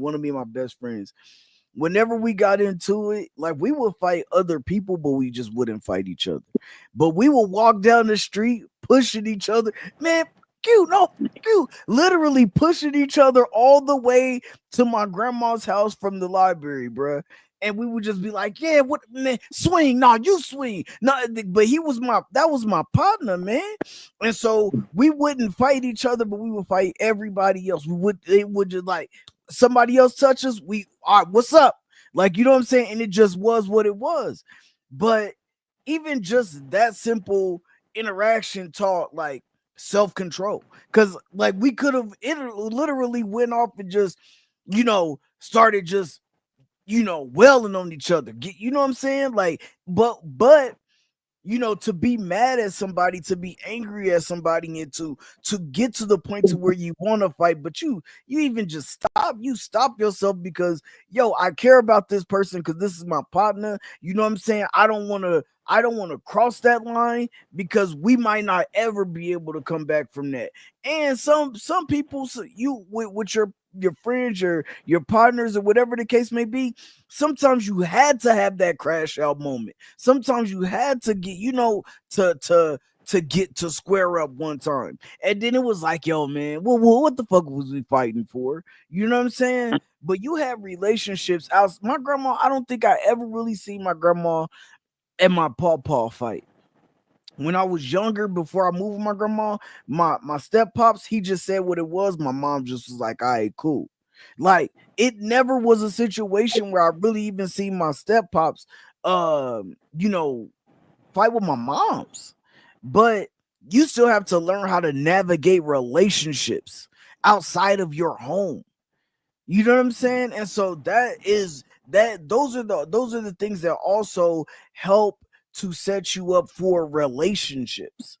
So if you don't learn how to navigate the relationships outside of home, that's why when other people be letting their kids hang around them all the time, so like a single parent, a single mom, single dad, and you just let your kid hang around you all the time, they're never around other kids to really experience what kids go through, the arguments, the back and forth, the I don't like you, well, I don't like you, give me my toy back, and all. Like, they had to experience that early, man. Let them play, let them go have fun, let them get scrapes and scratches and get their knees dirty, their legs, like, let them learn how to pick themselves up, because those are valuable lessons. Even at that young of an age, they don't understand what it's doing to them. But when they get older, they're gonna learn how that's gonna teach them how to navigate through situations. It just is what it is. You can't blame that on your parents. You can't blame that on nobody else but yourself. If your relationship is not working out, you had a bunch of life experience throughout life. You went to school for 12 plus years and you didn't learn how to communicate. That is a you problem. Yeah, Exactly. Amanda says self-control, emotional intelligence, etc. All of it matters. And I would definitely agree. You don't have to necessarily go to therapy. Even though I am an advocate for it, if people have issues, they have their traumas, they don't know how to communicate, you can legit go to Barnes and Noble, one of my favorite stores, and pick up a book. Like, I have so many books. Like, the self-help section was my best friend in college. Like, surround yourself with the knowledge if you don't come from the knowledge. You know what I mean? And I think that's what you guys are saying. You still need to be able to operate and conduct yourself in other relationships. However, a lot of people do put the onus on the parents because those are the first relationships. That's the first relationship you're in. Like, there are a lot of people who don't say I love you to their parents, who their parents never showed them affection. And so then they have their kids, or then they get into relationships and the man or the woman is like, dang, they don't touch me, they're not affectionate, like, what's going on? And they may think that it's them, when in reality this person has never been affectionate with a loved one of theirs, and now they call themselves loving someone, and affection, it has to be a part of that type of, that intimacy that you have with that person, and it's a foreign thing for them. And so that's where you have to then go into yourself and say, okay, what is it that I'm not showing this affection? And then that's when you have to go back to your childhood and say, okay, I wasn't shown this. This is not something that was given to me. And so how do I now, teach myself or put myself in situations where I can slowly ease myself into this? Again, I think Coach Ferg said it, or maybe Frank said it. It definitely is an individual thing. We can't always go to our childhood and say, oh, well, I didn't learn that, or nobody taught me that, or I didn't see that, or, you know, because as you get older, what somebody else said it on your job, like you didn't have an example, but you learned how to do it in order to earn the money. And so as an adult, you have to learn how to do it to earn people's trust or earn people's affection or earn people's attention, whatever it is. But you have to put yourself in a space where you are, and I say this all the time, seeking after that knowledge, not just settling for what you don't know. And that's one thing that, you know, you'll go on job interviews, and one of the questions that a lot of managers or upper level people will ask you is, you know, what is one thing that irks you, or what's one thing that gets on your nerves, or that doesn't settle well with you? And for me, it's always people who do not seek after knowledge, because it is so many resources out here. I mean, you have it at your fingertips. And if you are not thriving, or if you keep coming into a brick wall in your relationships and things of that nature, that's when you have to really look within yourself and say, okay, I have to break down this wall that I have. There's something that I need to do in order to turn this around. And most times that's, like I said, going within yourself and identifying those things, because a lot of people just think it's the world, and it's like, no, it's you. It's you. And it's okay. It's you. It's okay. But you know, when you go to the AA meetings, they tell you to stand up, state your name, and say that you have a problem. Okay? And so if you don't even get to that step, or if you don't even acknowledge that, then there's no way to go any further in any relationship, whether you saw it or not, because there's people that saw it and still don't know how to resolve disagreements, because maybe what they saw never came to a resolve, you know? So we have to be seekers of knowledge. We really, really, really do. I want to get on to the next video, because in this video, it shows how, you know, someone is the wife makes a comment to the husband, and how the husband readjusted his lens on how he took what his wife said to him. So we're going to get into this video, and then we're going to be out of here. This video is a little long. It's comedic, but it also teaches a lesson in my opinion. All right, let me just make sure. Here it is. Bible say guard your heart. Yeah, guard your heart. It's telling you, man, it's gonna be some things said you ain't gonna like. I didn't even know I had feelings until I got married. Good luck finding them when I was single. I ain't had no feelings. Yeah, when I was out there dating 2 or 3 of them. Okay, 4, 5 of them. You know how I go. You know how I go. 4, 5. Yeah, I was out there. And so I ain't had no feelings. Man, I never been hurt by a woman until I got married. I was shocked I had feelings. Man, what is wrong with me? What is wrong? I remember the day it happened. My wife was in the kitchen. She was chopping up something, you know, trying to get some food to eat. And we were just talking. It really wasn't arguing. We were just talking, you know, whatever. And then my wife said this here. Now, my wife, she's standing like this. She had this foot like this. And she was like, Marcus, you don't do nothing around here but pay bills. I say, what? She said, you don't do nothing around here but pay bills. She acting like I only pay Wi-Fi. I pay all the bills. That was my gift to my wife. You hold me down for 5 years, I'ma hold you down for life. That's just my gift. Now, when she said that, I was perplexed. Because I know people in my mama era and above, I'm not saying they worship a man that pay all the bills, but they really adore him.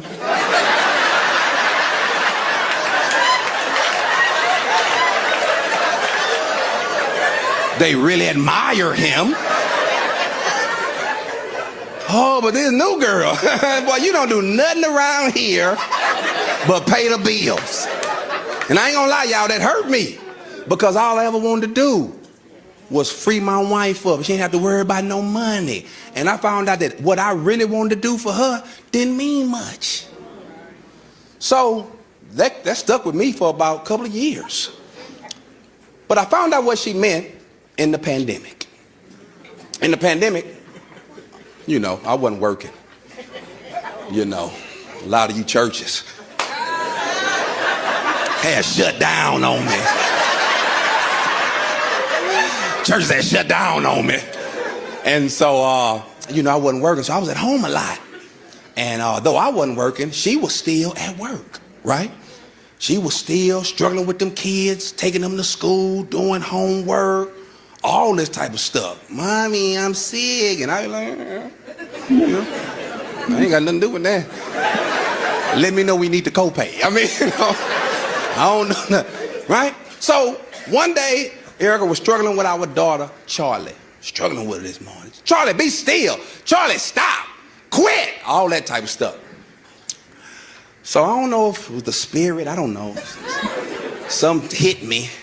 And I said, hey, babe, I'm going to take Charlie to school today. My wife said, for real? I said, yeah, I'm going to run up there.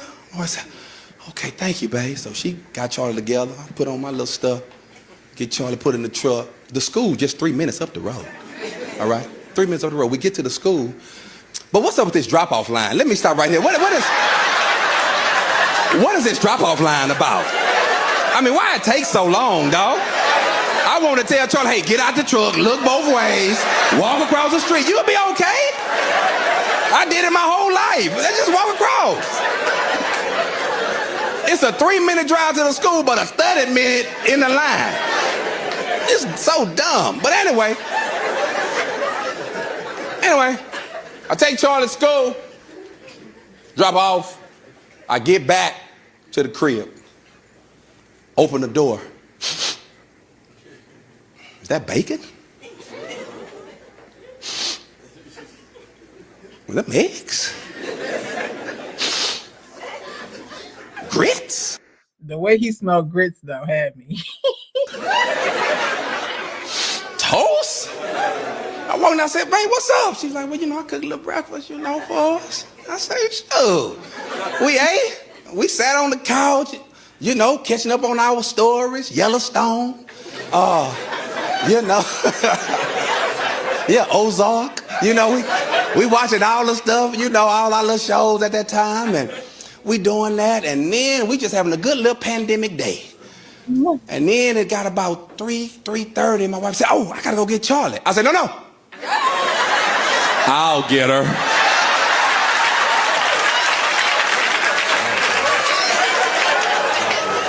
Back up to that school. Hey, what's up with this pickup line? I mean, what is another line? Y'all didn't drop off this many kids. What's going on? Yeah. And let me tell you something. Just because somebody hurt your feelings don't mean they were wrong. Yeah. Yeah, your feelings just hurt. Tell your feelings to lift weights. Tell your feelings do some push-ups. Yeah. So I wanted to play that because, you know, his wife made a statement. You don't do anything around here but pay the bills, right? And it wasn't until he didn't have a job to continuously earn. I'm sure he, you know, they have money, but he wasn't continuously earning through that job that he had, which he was a pastor, obviously, and they shut down the churches during COVID. And he saw the work that she did that he didn't pretty much get to see when he went off and did what he did. But the way that he responded was, you know what? Let me actually join in on this work. And then him joining in actually was a reward for him, because then because of the little gesture of him taking Charlie to school, then got him breakfast. So now it's time to pick Charlie up. And he like, no, I got it. Because now we later in the afternoon, and y'all know night comes after that. So I just wanted to show play that to show that sometimes you will, and I do want to note that comment he said stayed with him for years, right? It stayed with him for years. We don't know if he held anything against his wife. We don't know if he treated her a different type of way. We don't know. But we do know that in his mind, that's how he thought his wife viewed him. But it wasn't until he saw the work and he pitched in to help her. But I wanted to play it to show that everything doesn't have to be an argument. Every disagreement doesn't have to be something where, you know, you're breaking up and things of that nature. But the way that you handle it can either make or break you. And so the way that he handled it was saying, you know what, let me take her to school. It's right up the road. Something that his wife usually does. And that little gesture took so much relief off of her that she was like, really? Because this is not something that you usually do. But playing that, I wanted folks to see that it only takes one little gesture. It only takes one thing out of your routine. And you're a team, right? You're supposed to be a team. And so he took Charlie to school. She cooked breakfast. He about to pick Charlie up from school. I'm sure she gonna burn, you know, get that stove going and cook dinner. Maybe a cake. Right? So, you know, you may not, we in a prior video clip, we talked about disagreements and things of that nature and not knowing what to do when you come across situations like that. But in this situation, he turned a negative into a positive. And a lot of people don't know how to take negatives and turn them into a positive and it be a pivotal point in your relationship. Because the other negative was that he lost his job, something that you couldn't see coming. You know what I mean? And those things happen in relationships. And that comment of you only pay bills came to a head when he saw himself not being able to pay a bill. So you guys can weigh in on this, but I just played it just to, you know, show an example of how you can turn a negative into a positive in a marriage. Well, what she said to him, I mean, we call it a negative because it sounds like he didn't do anything about it for those 2 years until the pandemic. But it stuck with him because it sounded negative, but he didn't get the message she was trying to convey because it sounded like she kept doing the things she was doing as well, you know? So that was cool. But I said it all the time. I said, you know, there's every woman has a certain amount of everybody, every person, man or woman. But when you're a man, you got to realize your woman has emotional currency and you can burn credits. You know, I tell y'all all the time, I burn credits. So I know how to put them back, you know, and the fact is, I know that every so often you got, and it doesn't take a lot, just gestures. Right. Gestures and sometimes some big stuff. I mean, my wife she doesn't really like to ask me to do things. But every time she mentions something, I know how much it takes for her to do it. So just recently she says, well, you know, our back porch is looking kind of cheesy and shit. It's like falling down here and there. And I'm just thinking about the money. So, so I couldn't wait to say, oh, that same very day, I contacted 5 different contractors. I said, guess what? Got 5 guys coming over. They're going to look at what we need to do and get all this kind of stuff. And I'm saying, So we actually just got it finished. So I feel good about that. So nice. I said, I got some man credits back. You know, oh, man, you could have called me, man. I would have came over, man, and hooked your deck up, man. Yeah, but you know what? Listen, you probably could have. You know what? It's a shame I couldn't do it, but this is my way of contributing to the economy. It didn't cost that much. But every so often, somebody got to feed the goddamn economy. So that's me. So anyway, so she all happy and shit, right? You know, but for a lot of little things, they have to cost me that much money, but just little things. I know I talk a couple of guys into like, don't have to do much. You're a young guy, you got a new baby, your girlfriend is going through postmortem, she's crazy and shit like that. Just tell her you'll take the baby for a weekend. Get the hell out of the house. Mm-hmm. You know, because I remember, I'm gonna be quick. I remember this guy.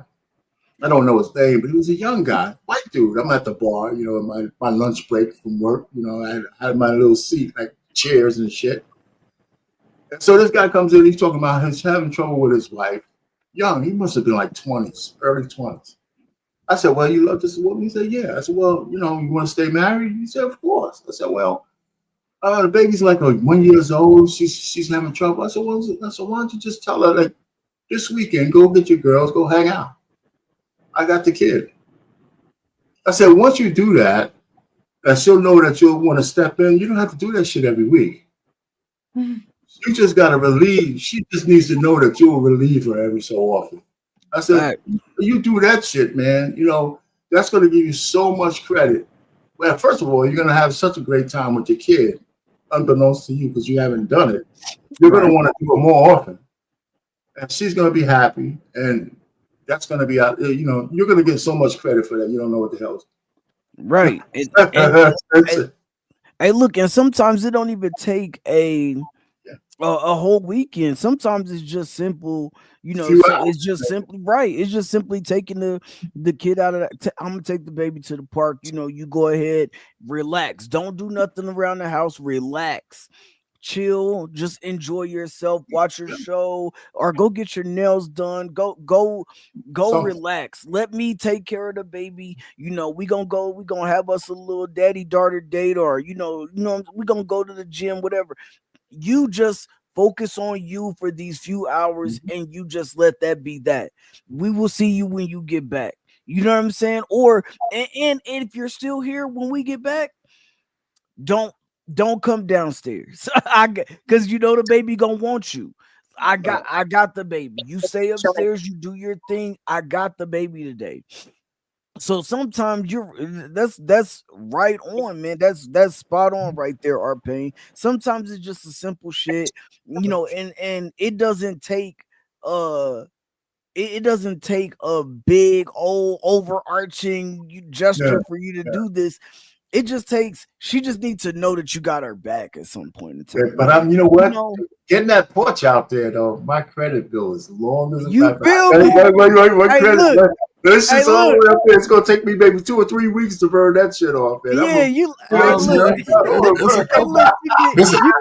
That's a whole summer.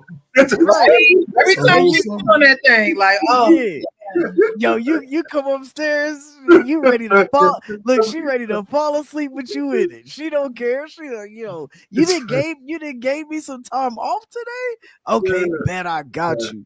But yeah, just the fact that it sounded like a lot of men missed it. A lot of men missed that, man. A lot of men missed it. I mean, really and it sounded like he was doing some stuff, and you know, once his job stopped, she was still doing all the things that she was doing. Like, you know, once your job stopped, then that was your cue right there to be like, yo, you know, even if it was, hey, you know, if you get the baby's bags ready in the, you know, at night, I'll make sure I get her to school every morning. I'll make sure I pick her up. It's just taking those things off her hand because look, we're at the end of the day, we're a team. Right. You know what I'm saying? We don't gotta be talking about the partnership shit. We're a team. So the only way that things are going to work when I'm not pulling that heavy financial load is for me to be like, hey, like a lot of this shit that you was doing around here, I got you. You're doing your thing. I got you now. It's my turn. And so that's all it take. That's all it take, man. Yeah. Now it's funny because when I saw it, I'm not gonna lie. I first thought when she said you only pay bills or that's all you're good for, is that he was emotionally not invested. You know, a lot of men are a lot of people are really dug into their work to the point where when they get home, they don't want to deal with no babies, they don't want to do no chores, none of that. They want to chill, you know, not even talk to the wife like that. And that's the impression I got at first. But then when he actually did something to help, you guys said it, all three of you guys said it, you know, perfectly. It's just the gesture. You know what I mean? Because I think also not only the gesture, but I think also making little TV time, even when you come home from work, little things like that. I'm sorry to the women, but slap her on the butt one time just to let her know, hey, girl, you still got it. Like little itty bitty. Hey, stop Nah. saying sorry to the women on stuff like that. Yeah. They like that shit. I'm trying to be a gentleman, you know what I mean? But She yours. You already been a gentleman. Yeah. I told my wife, you're right. I can't wait to grab her cheek in public. That's what I'm telling you. Best believe I can't wait to see them shorts. I'm smacking that ass every time. I mean, but you know what's funny? Some men actually lose that if they're like so tied into their work. You know what I mean? Some and like you guys said, the little gestures and I even think if it was to the point where, let's say that she still took the kids, because at the end of the day, if she's at home and he's doing work, then, she's actually used to the chores. But what I do think is that even if he made more of an effort to kind of chill with the family when everybody came home and stuff of that nature too, and help out a little bit, but still with that, I think he would have still got the same treatment of the breakfast and all that stuff. I think that honestly, he was just not emotionally not there. Because anytime a woman says, "All you're good," basically the impression I got was all you're good for is the money aspect of it. You know what I mean? Like, we don't do nothing else. You come home, you do this, you do that, you probably have a little drink, and then you go to bed. You know what I mean? Like, we don't have no type of TV time. Like, every couple should have like at least 1 or 2 movies, like he said. He said he had to catch up on TV series that he hasn't been watching. So that just lets me know right there, even more so, that they don't have that quality time, as well as him helping out with her. You know what I mean? So I think that when it comes down to relationships, you always should, number one, make those gestures, but number two, have those moments where you can be with, number one, your wife, and number two, with your kids as well. Have those individual moments planned out. So that when you do come home and when you do, come home from work or whatever, when the pandemic is over, you can still kind of keep that going with her, knowing that, no matter what I'm doing to get this money, I got you. You know what I mean? And I still love you and I still look at you the same as when we first got together, all that stuff. So I think those gestures will go a long way, and be emotionally available will go a long way as well. Well, listen, most men of color, they're not just disengaged with their children and things like that when they come home. Come on, man. Listen, we want to play with our children more than anything. We might, I talked about this a couple weeks ago, coming home from work, especially if you're a man that work a lot now. When you coming home from work, okay, first of all, everybody has their role to play. If she wants to be a home wife, then she has to understand that role comes with a great responsibility. And it has to be time oriented. I can't say I want to be a stay-at-home mom, but I want to spend 3 hours on my YouTube page. I can't do that. I have to be a stay-at-home mom. I can't do all of these things and then come back and say later, oh, it's too much. Hell, you can go outside every day, put these snow boots on, these rain boots on, just get out here and start this cold ass car and drive over 20 miles and sit in traffic, and you can do all that. And I think, a lot of people don't understand the duty. One thing I love today is the fact that my wife, she don't have to do too much outside. When I tell her, when she go outside, I tell her only get things that she want for herself. Because when I go out, I'm going to the grocery store, I'm going to the bank, I'm doing all of the stuff, and I'm going to come home and cut the grass and get up the dog boo-boo and climb up on the roof. I do all of that probably within 6 or 7 hours. That makes my day. Now, my wife, she works from home, but she only has to go in 4 days out of the month. And she plans that out 2 weeks ahead. I'm like, you still got 2 weeks, and she only got to go in for like an hour and come home. But I think everybody has to have an understanding of their roles. And yes, if I'm not working, then yeah, I'm taking the kids to school. Matter of fact, I'm part of the PTA now. They like, look at Mr. Coach Ferg, when you go come and talk to little Timmy. I'm in the school. It's just so many things that you can do, even around the house. And most men, most men, and I say men, not just the dude, a guy, most men are clean as hell.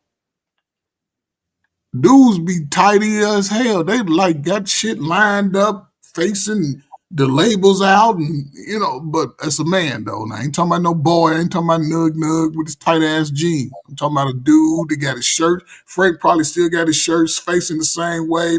You ain't got no military. You ain't got no military in you no more. Hey, I ain't got no military bearing no more. Oh, there you go. You ain't got no bearing.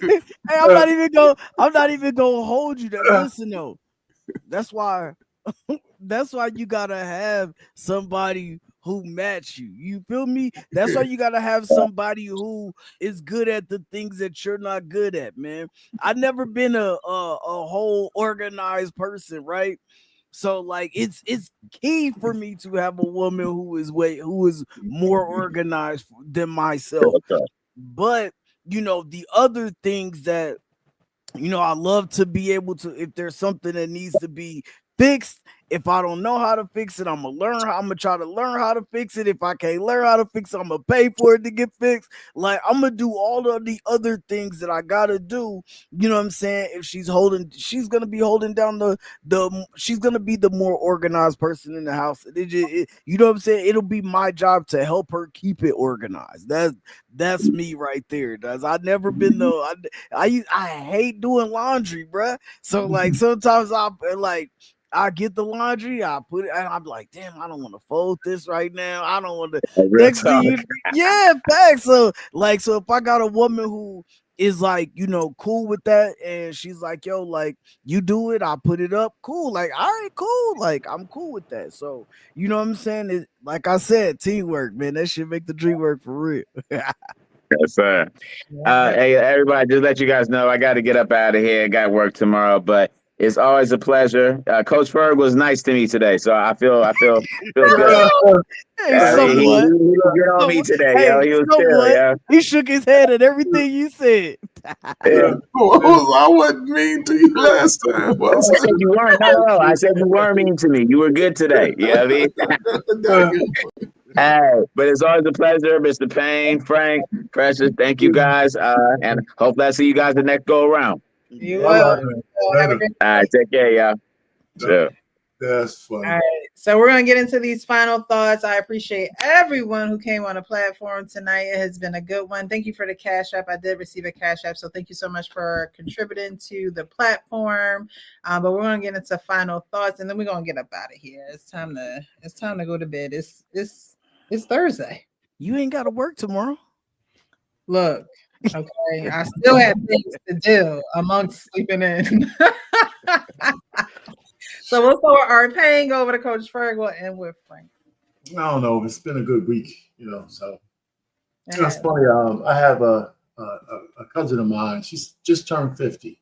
So she's finally, she has helped me with my investments. She got a son, he's 10.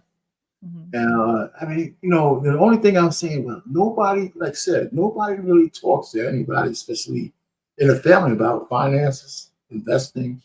So I have I set her up with a Roth IRA, targeted to when she's going to be 65 because she's by herself, single mom, shit. So I said, listen, I'm using 65 because your ass is going to be working at 65. Because your son is going to be just getting out of college. You're going to be paying for some stuff. So you're going to need this job. So here's a way to come up with some income. So I feel good with that. So we got like Zoom meetings. So I'm getting more and more of my family involved. Like, of course, my daughters, got a niece, some other folks. I sent her a thing for a 529 plan for her son.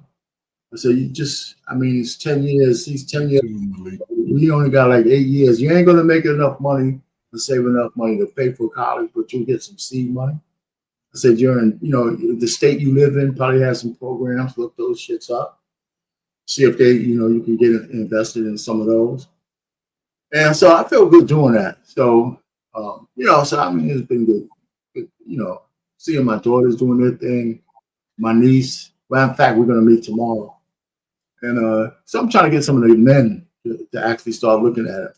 A couple of cousins of mine. So I'm going to try to keep doing that in the family. I got other people want to talk to me. So that makes me feel good because nobody came in here. It was a Japanese guy who pulled my coat.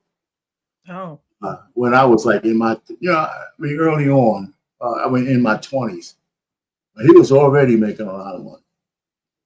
So I didn't really get started till a little later on because I heard him, but I wasn't really following all the stuff he was doing. I wish I would have had somebody telling me where to put my money when I was young. I would have been retired a long time ago. Were you a financial advisor before you retired? No, say that again. Did I go to one, or am I? Was that your profession before you retired? No, I was an engineer. The engineer. But I mean, I learned about the market. I had a lot of. I learned to learn on my own because I had invested with some houses and shit back in the market crash. I had a whole lot of money for my daughter to save up. They lost all my money, not all of it. They lost that investment and sent me and declared a dividend at the same time. So as my investment was going, they declared a dividend I had to pay taxes on. I said, I'm never going to go rely on none of these assholes ever again. I'm going to do that shit myself. Yep. I could lose money all on my own. So I learned. So you learn some stuff. But one of the things I found about Black folks is that we need to start to stop being afraid of investing our money. We see where the markets are right now. This is the best time. If you're not in the market, this is the best time to buy. Because the market's down like 10, over 10, 15% down from its highs. And it's going to get back there. Just look at a chart for every 10 years, this happens. But maybe even less. So anyhow, so I feel good about this. It was a good week. Got the deck done, and the wife looks at me with her eyes are glowing and shit. And of course, I mean, it wasn't that expensive, so I didn't have to finance the shit. So when it's done, right? So so I mean, it's just been good. Been a good week, So what the hell? Our paying so productive. So that's all I have. So it was a good day. It was a good conversation. I mean, like I said, in marriages, I tell guys now, I can't tell you how to date no more because you guys think women are different. Not women are different, but women are not women anymore. It's not like the women are different. The young guys keep telling me women ain't women anymore. They have like 6 heads and shit and five legs. But for me, women are always women. They're just out of touch with their nature. And they're pulling men out of touch with their nature, right? Because they want us to be like them. And every man who acquiesces to that starts losing who he really is. I said, just be a man within your nature, and women who understand and can see that, they're going to be coming towards you. You don't have to chase them. But I can tell guys how to be married, right? I might not have to tell you to get there, but if you got there, I can tell you how to stay married. So that's it. I really can. So I'm done, man. Thanks a lot, Press. It's a good day. Thank you, Arpain. I appreciate you as always. Coach Ferg, final thoughts? Hey, Arpain, you gave some great gems, about the money. I learned years ago, right? If you're going to invest, right, and there's a change in leadership, that's a time when you should be looking to sell a little bit. Because anytime we see it now, stocks are dropping, right? We're saying this new presidency, changing leadership. So everybody's taking a hit. But you got to go through those financial quarters, though. When you think about money, you can't think about 365 days. You got to think about those financial quarters. There's 4 quarters. And you got to think about that because in June, it starts all over. So before June, next 30 days or so is when you need to start looking at some of these lower price stocks. Get you a few here and there, diversify your portfolio, right? And ride the wave. And then in the later part of the year, you'll start seeing some dividends roll in. But like Arpain said, you don't need to pay me to do that for you. Just do your homework and do it yourself. Exactly. So I learned this. I got in, I got out. I'm going to keep coaching. That's about the hardest job I'm going to do is coach some little youngsters, some little funky breath, nappy head little kids, and look at their mamas when they come to the field in their tights. But on a serious note, relationships are what you make it. They are. Marriages are what you make it. Everybody's approach to the marriage is going to be different. If you put garbage in your plate, you're going to have garbage in your house. You know what I'm saying? If you commit to that, you just got to be loyal to it and have the conversations. There's no way that I can be around my wife every day and we're not talking. Mm-hmm. We talk 5-6 minutes, and it seems like we talk 2-3 hours. We talk 2 or 3 hours. It seems like we talk 5 or 6 minutes. She balances me and I balance her, especially at this point in life. Shit, I ain't going, like I said, I ain't going back out on them streets. No need to. She ain't either. Mm-hmm. She know I'm the best thing since sliced bread. Shit. But I'm old. I can say that. You know what I'm saying? But marriage, it's ebbs and flows in marriage. I had to take all of my selfish needs and wants out of the marriage and look at the family aspect. And I think my wife does that a little bit more than me because she thanks me for every damn thing. And I'm going to cover her. And we moved a little less than 2 years ago to a new home, and we had this big old 26 footer to unload. She said I wasn't feeling well. I said, go lay down.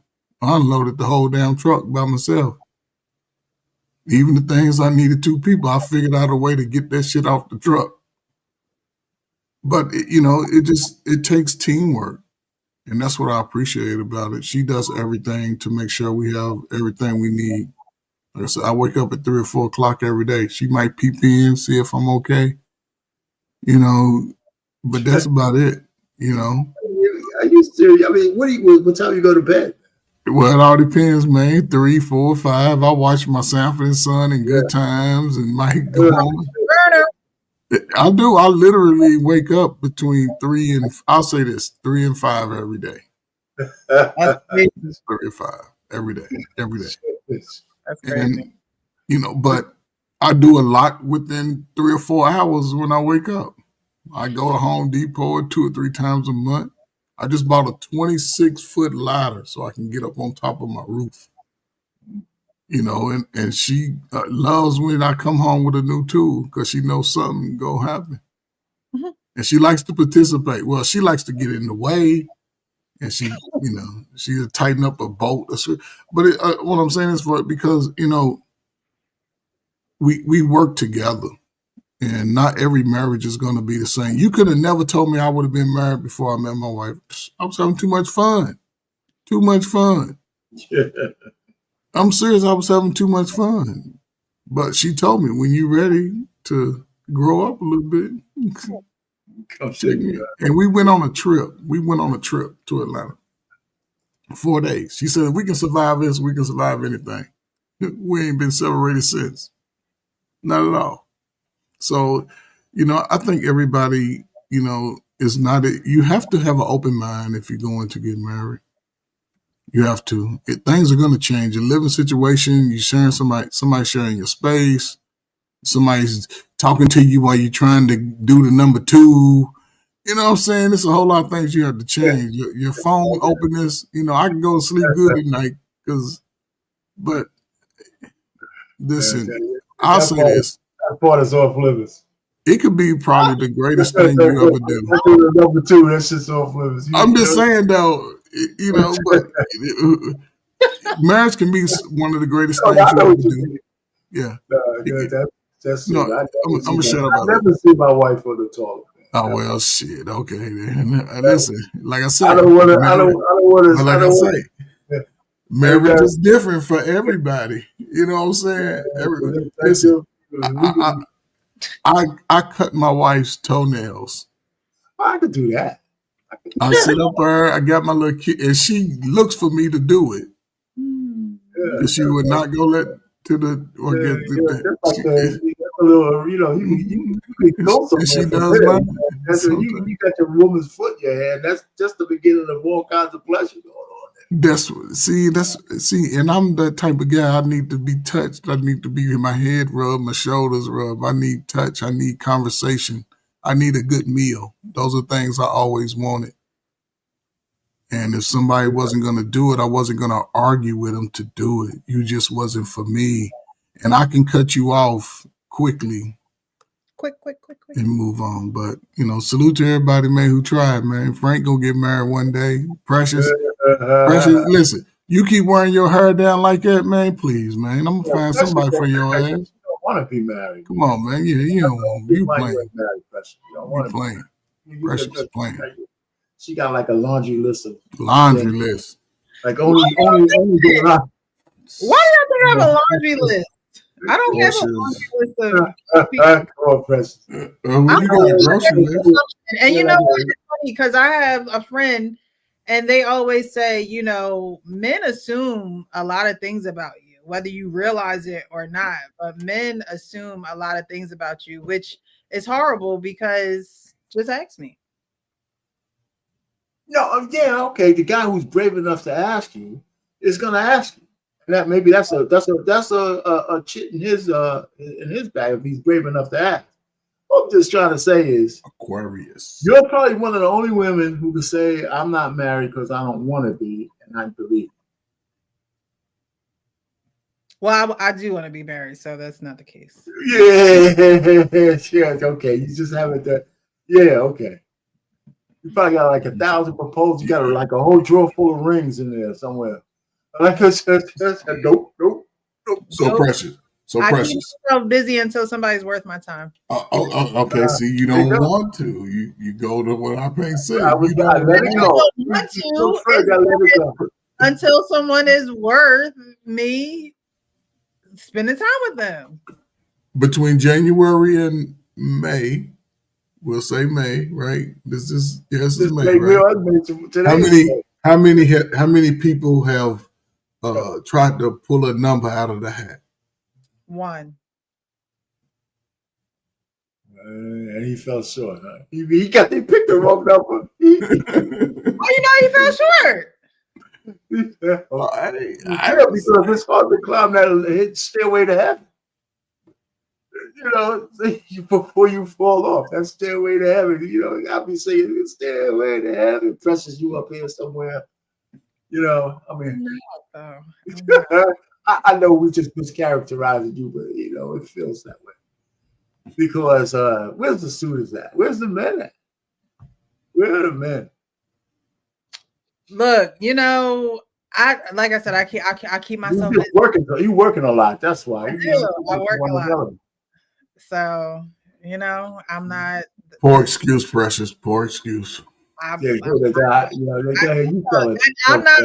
the girl that's out every weekend and just out here in these streets. No, I'm here with y'all. I work. I kind of keep myself on the straight and narrow until somebody is worth me veering the hell off. I believe. So, well, we're done. Go ahead, Frank. Man, you get the last one. The second to last word, of course. A good conversation.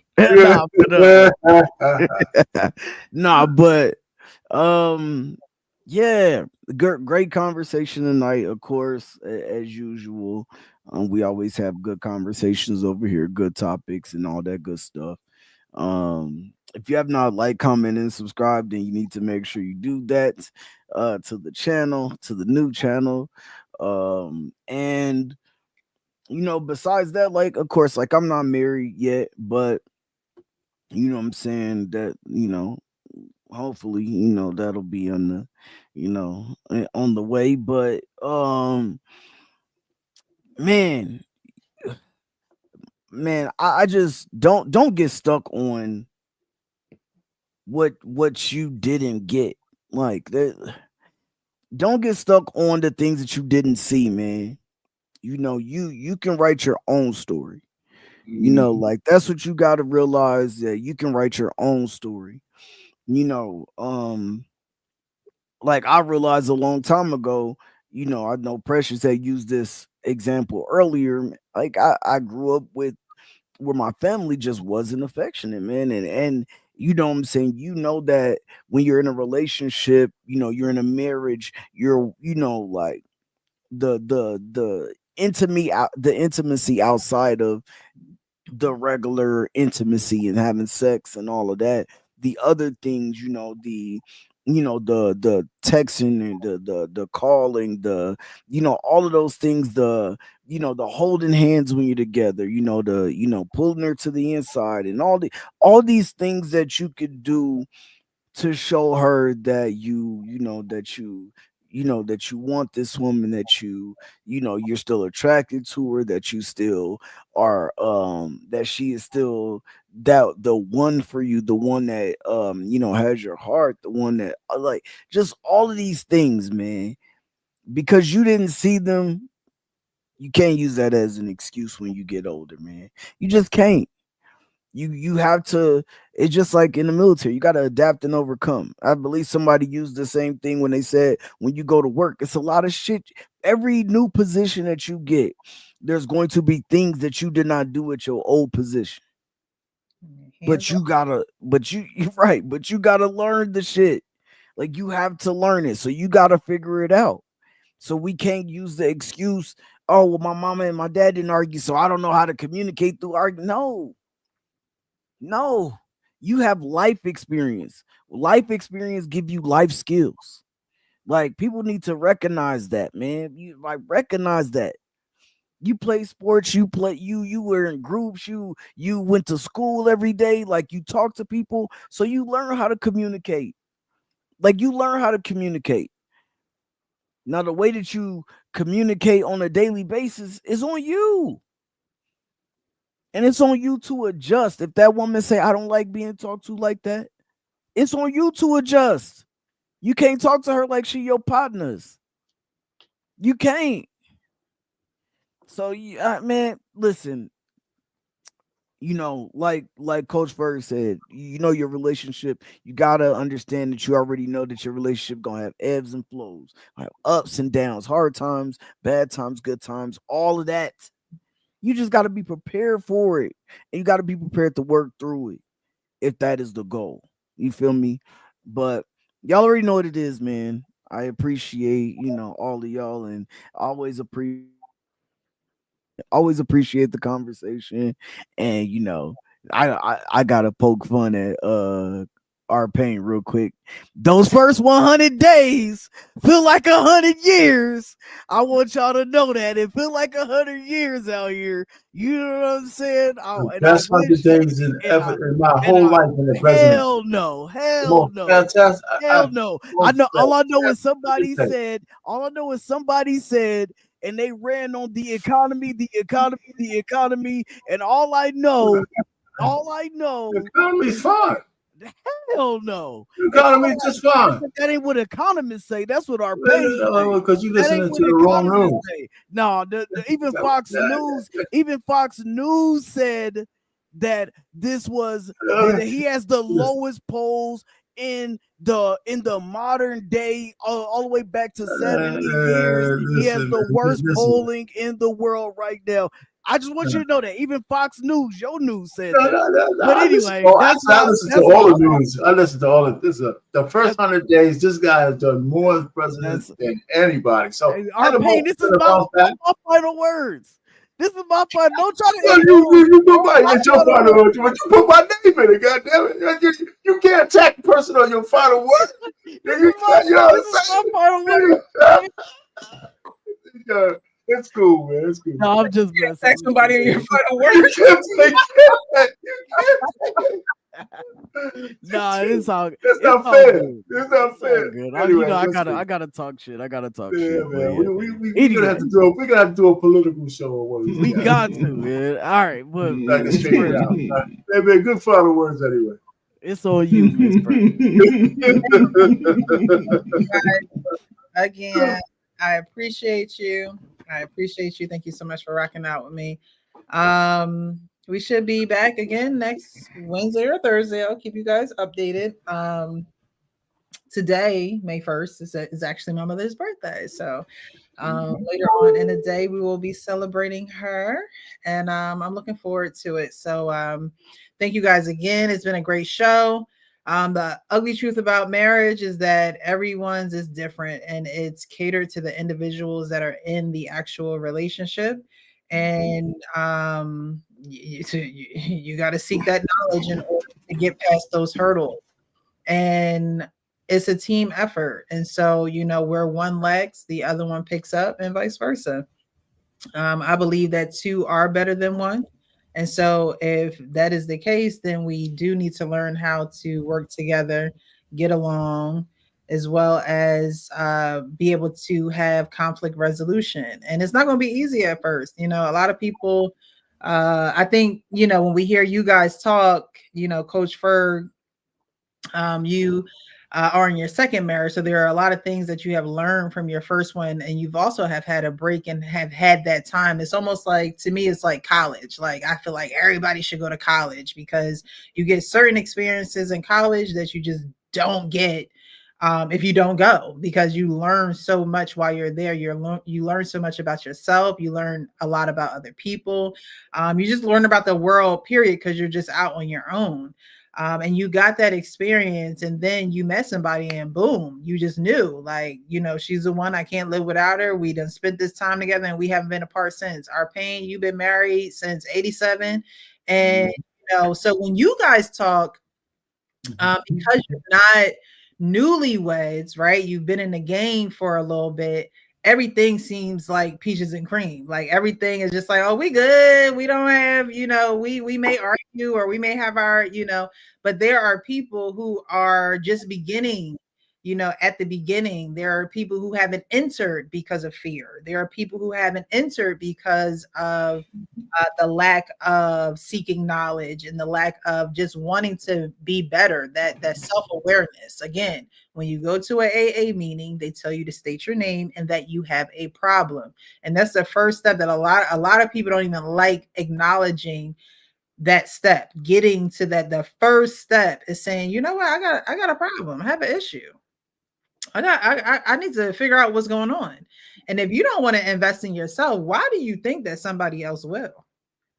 Like, if you don't want to invest in, getting better, accelerating to the next level, and that doesn't even mean professionally, it just means in your life, period. And no matter what you're doing, whether that's in a relationship, or that's just you learning how to communicate, or you learning how to not be a people pleaser, there's a lot of different aspects in which you can seek knowledge and be a better person.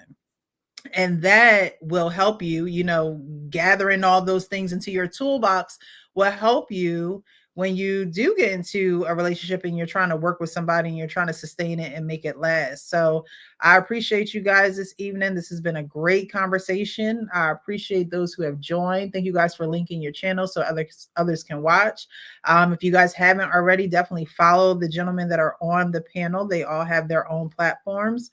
And y'all know how I say, be real with yourself, so you can be real with others. Happy Thursday, guys. Have a good night. Happy birthday, moms.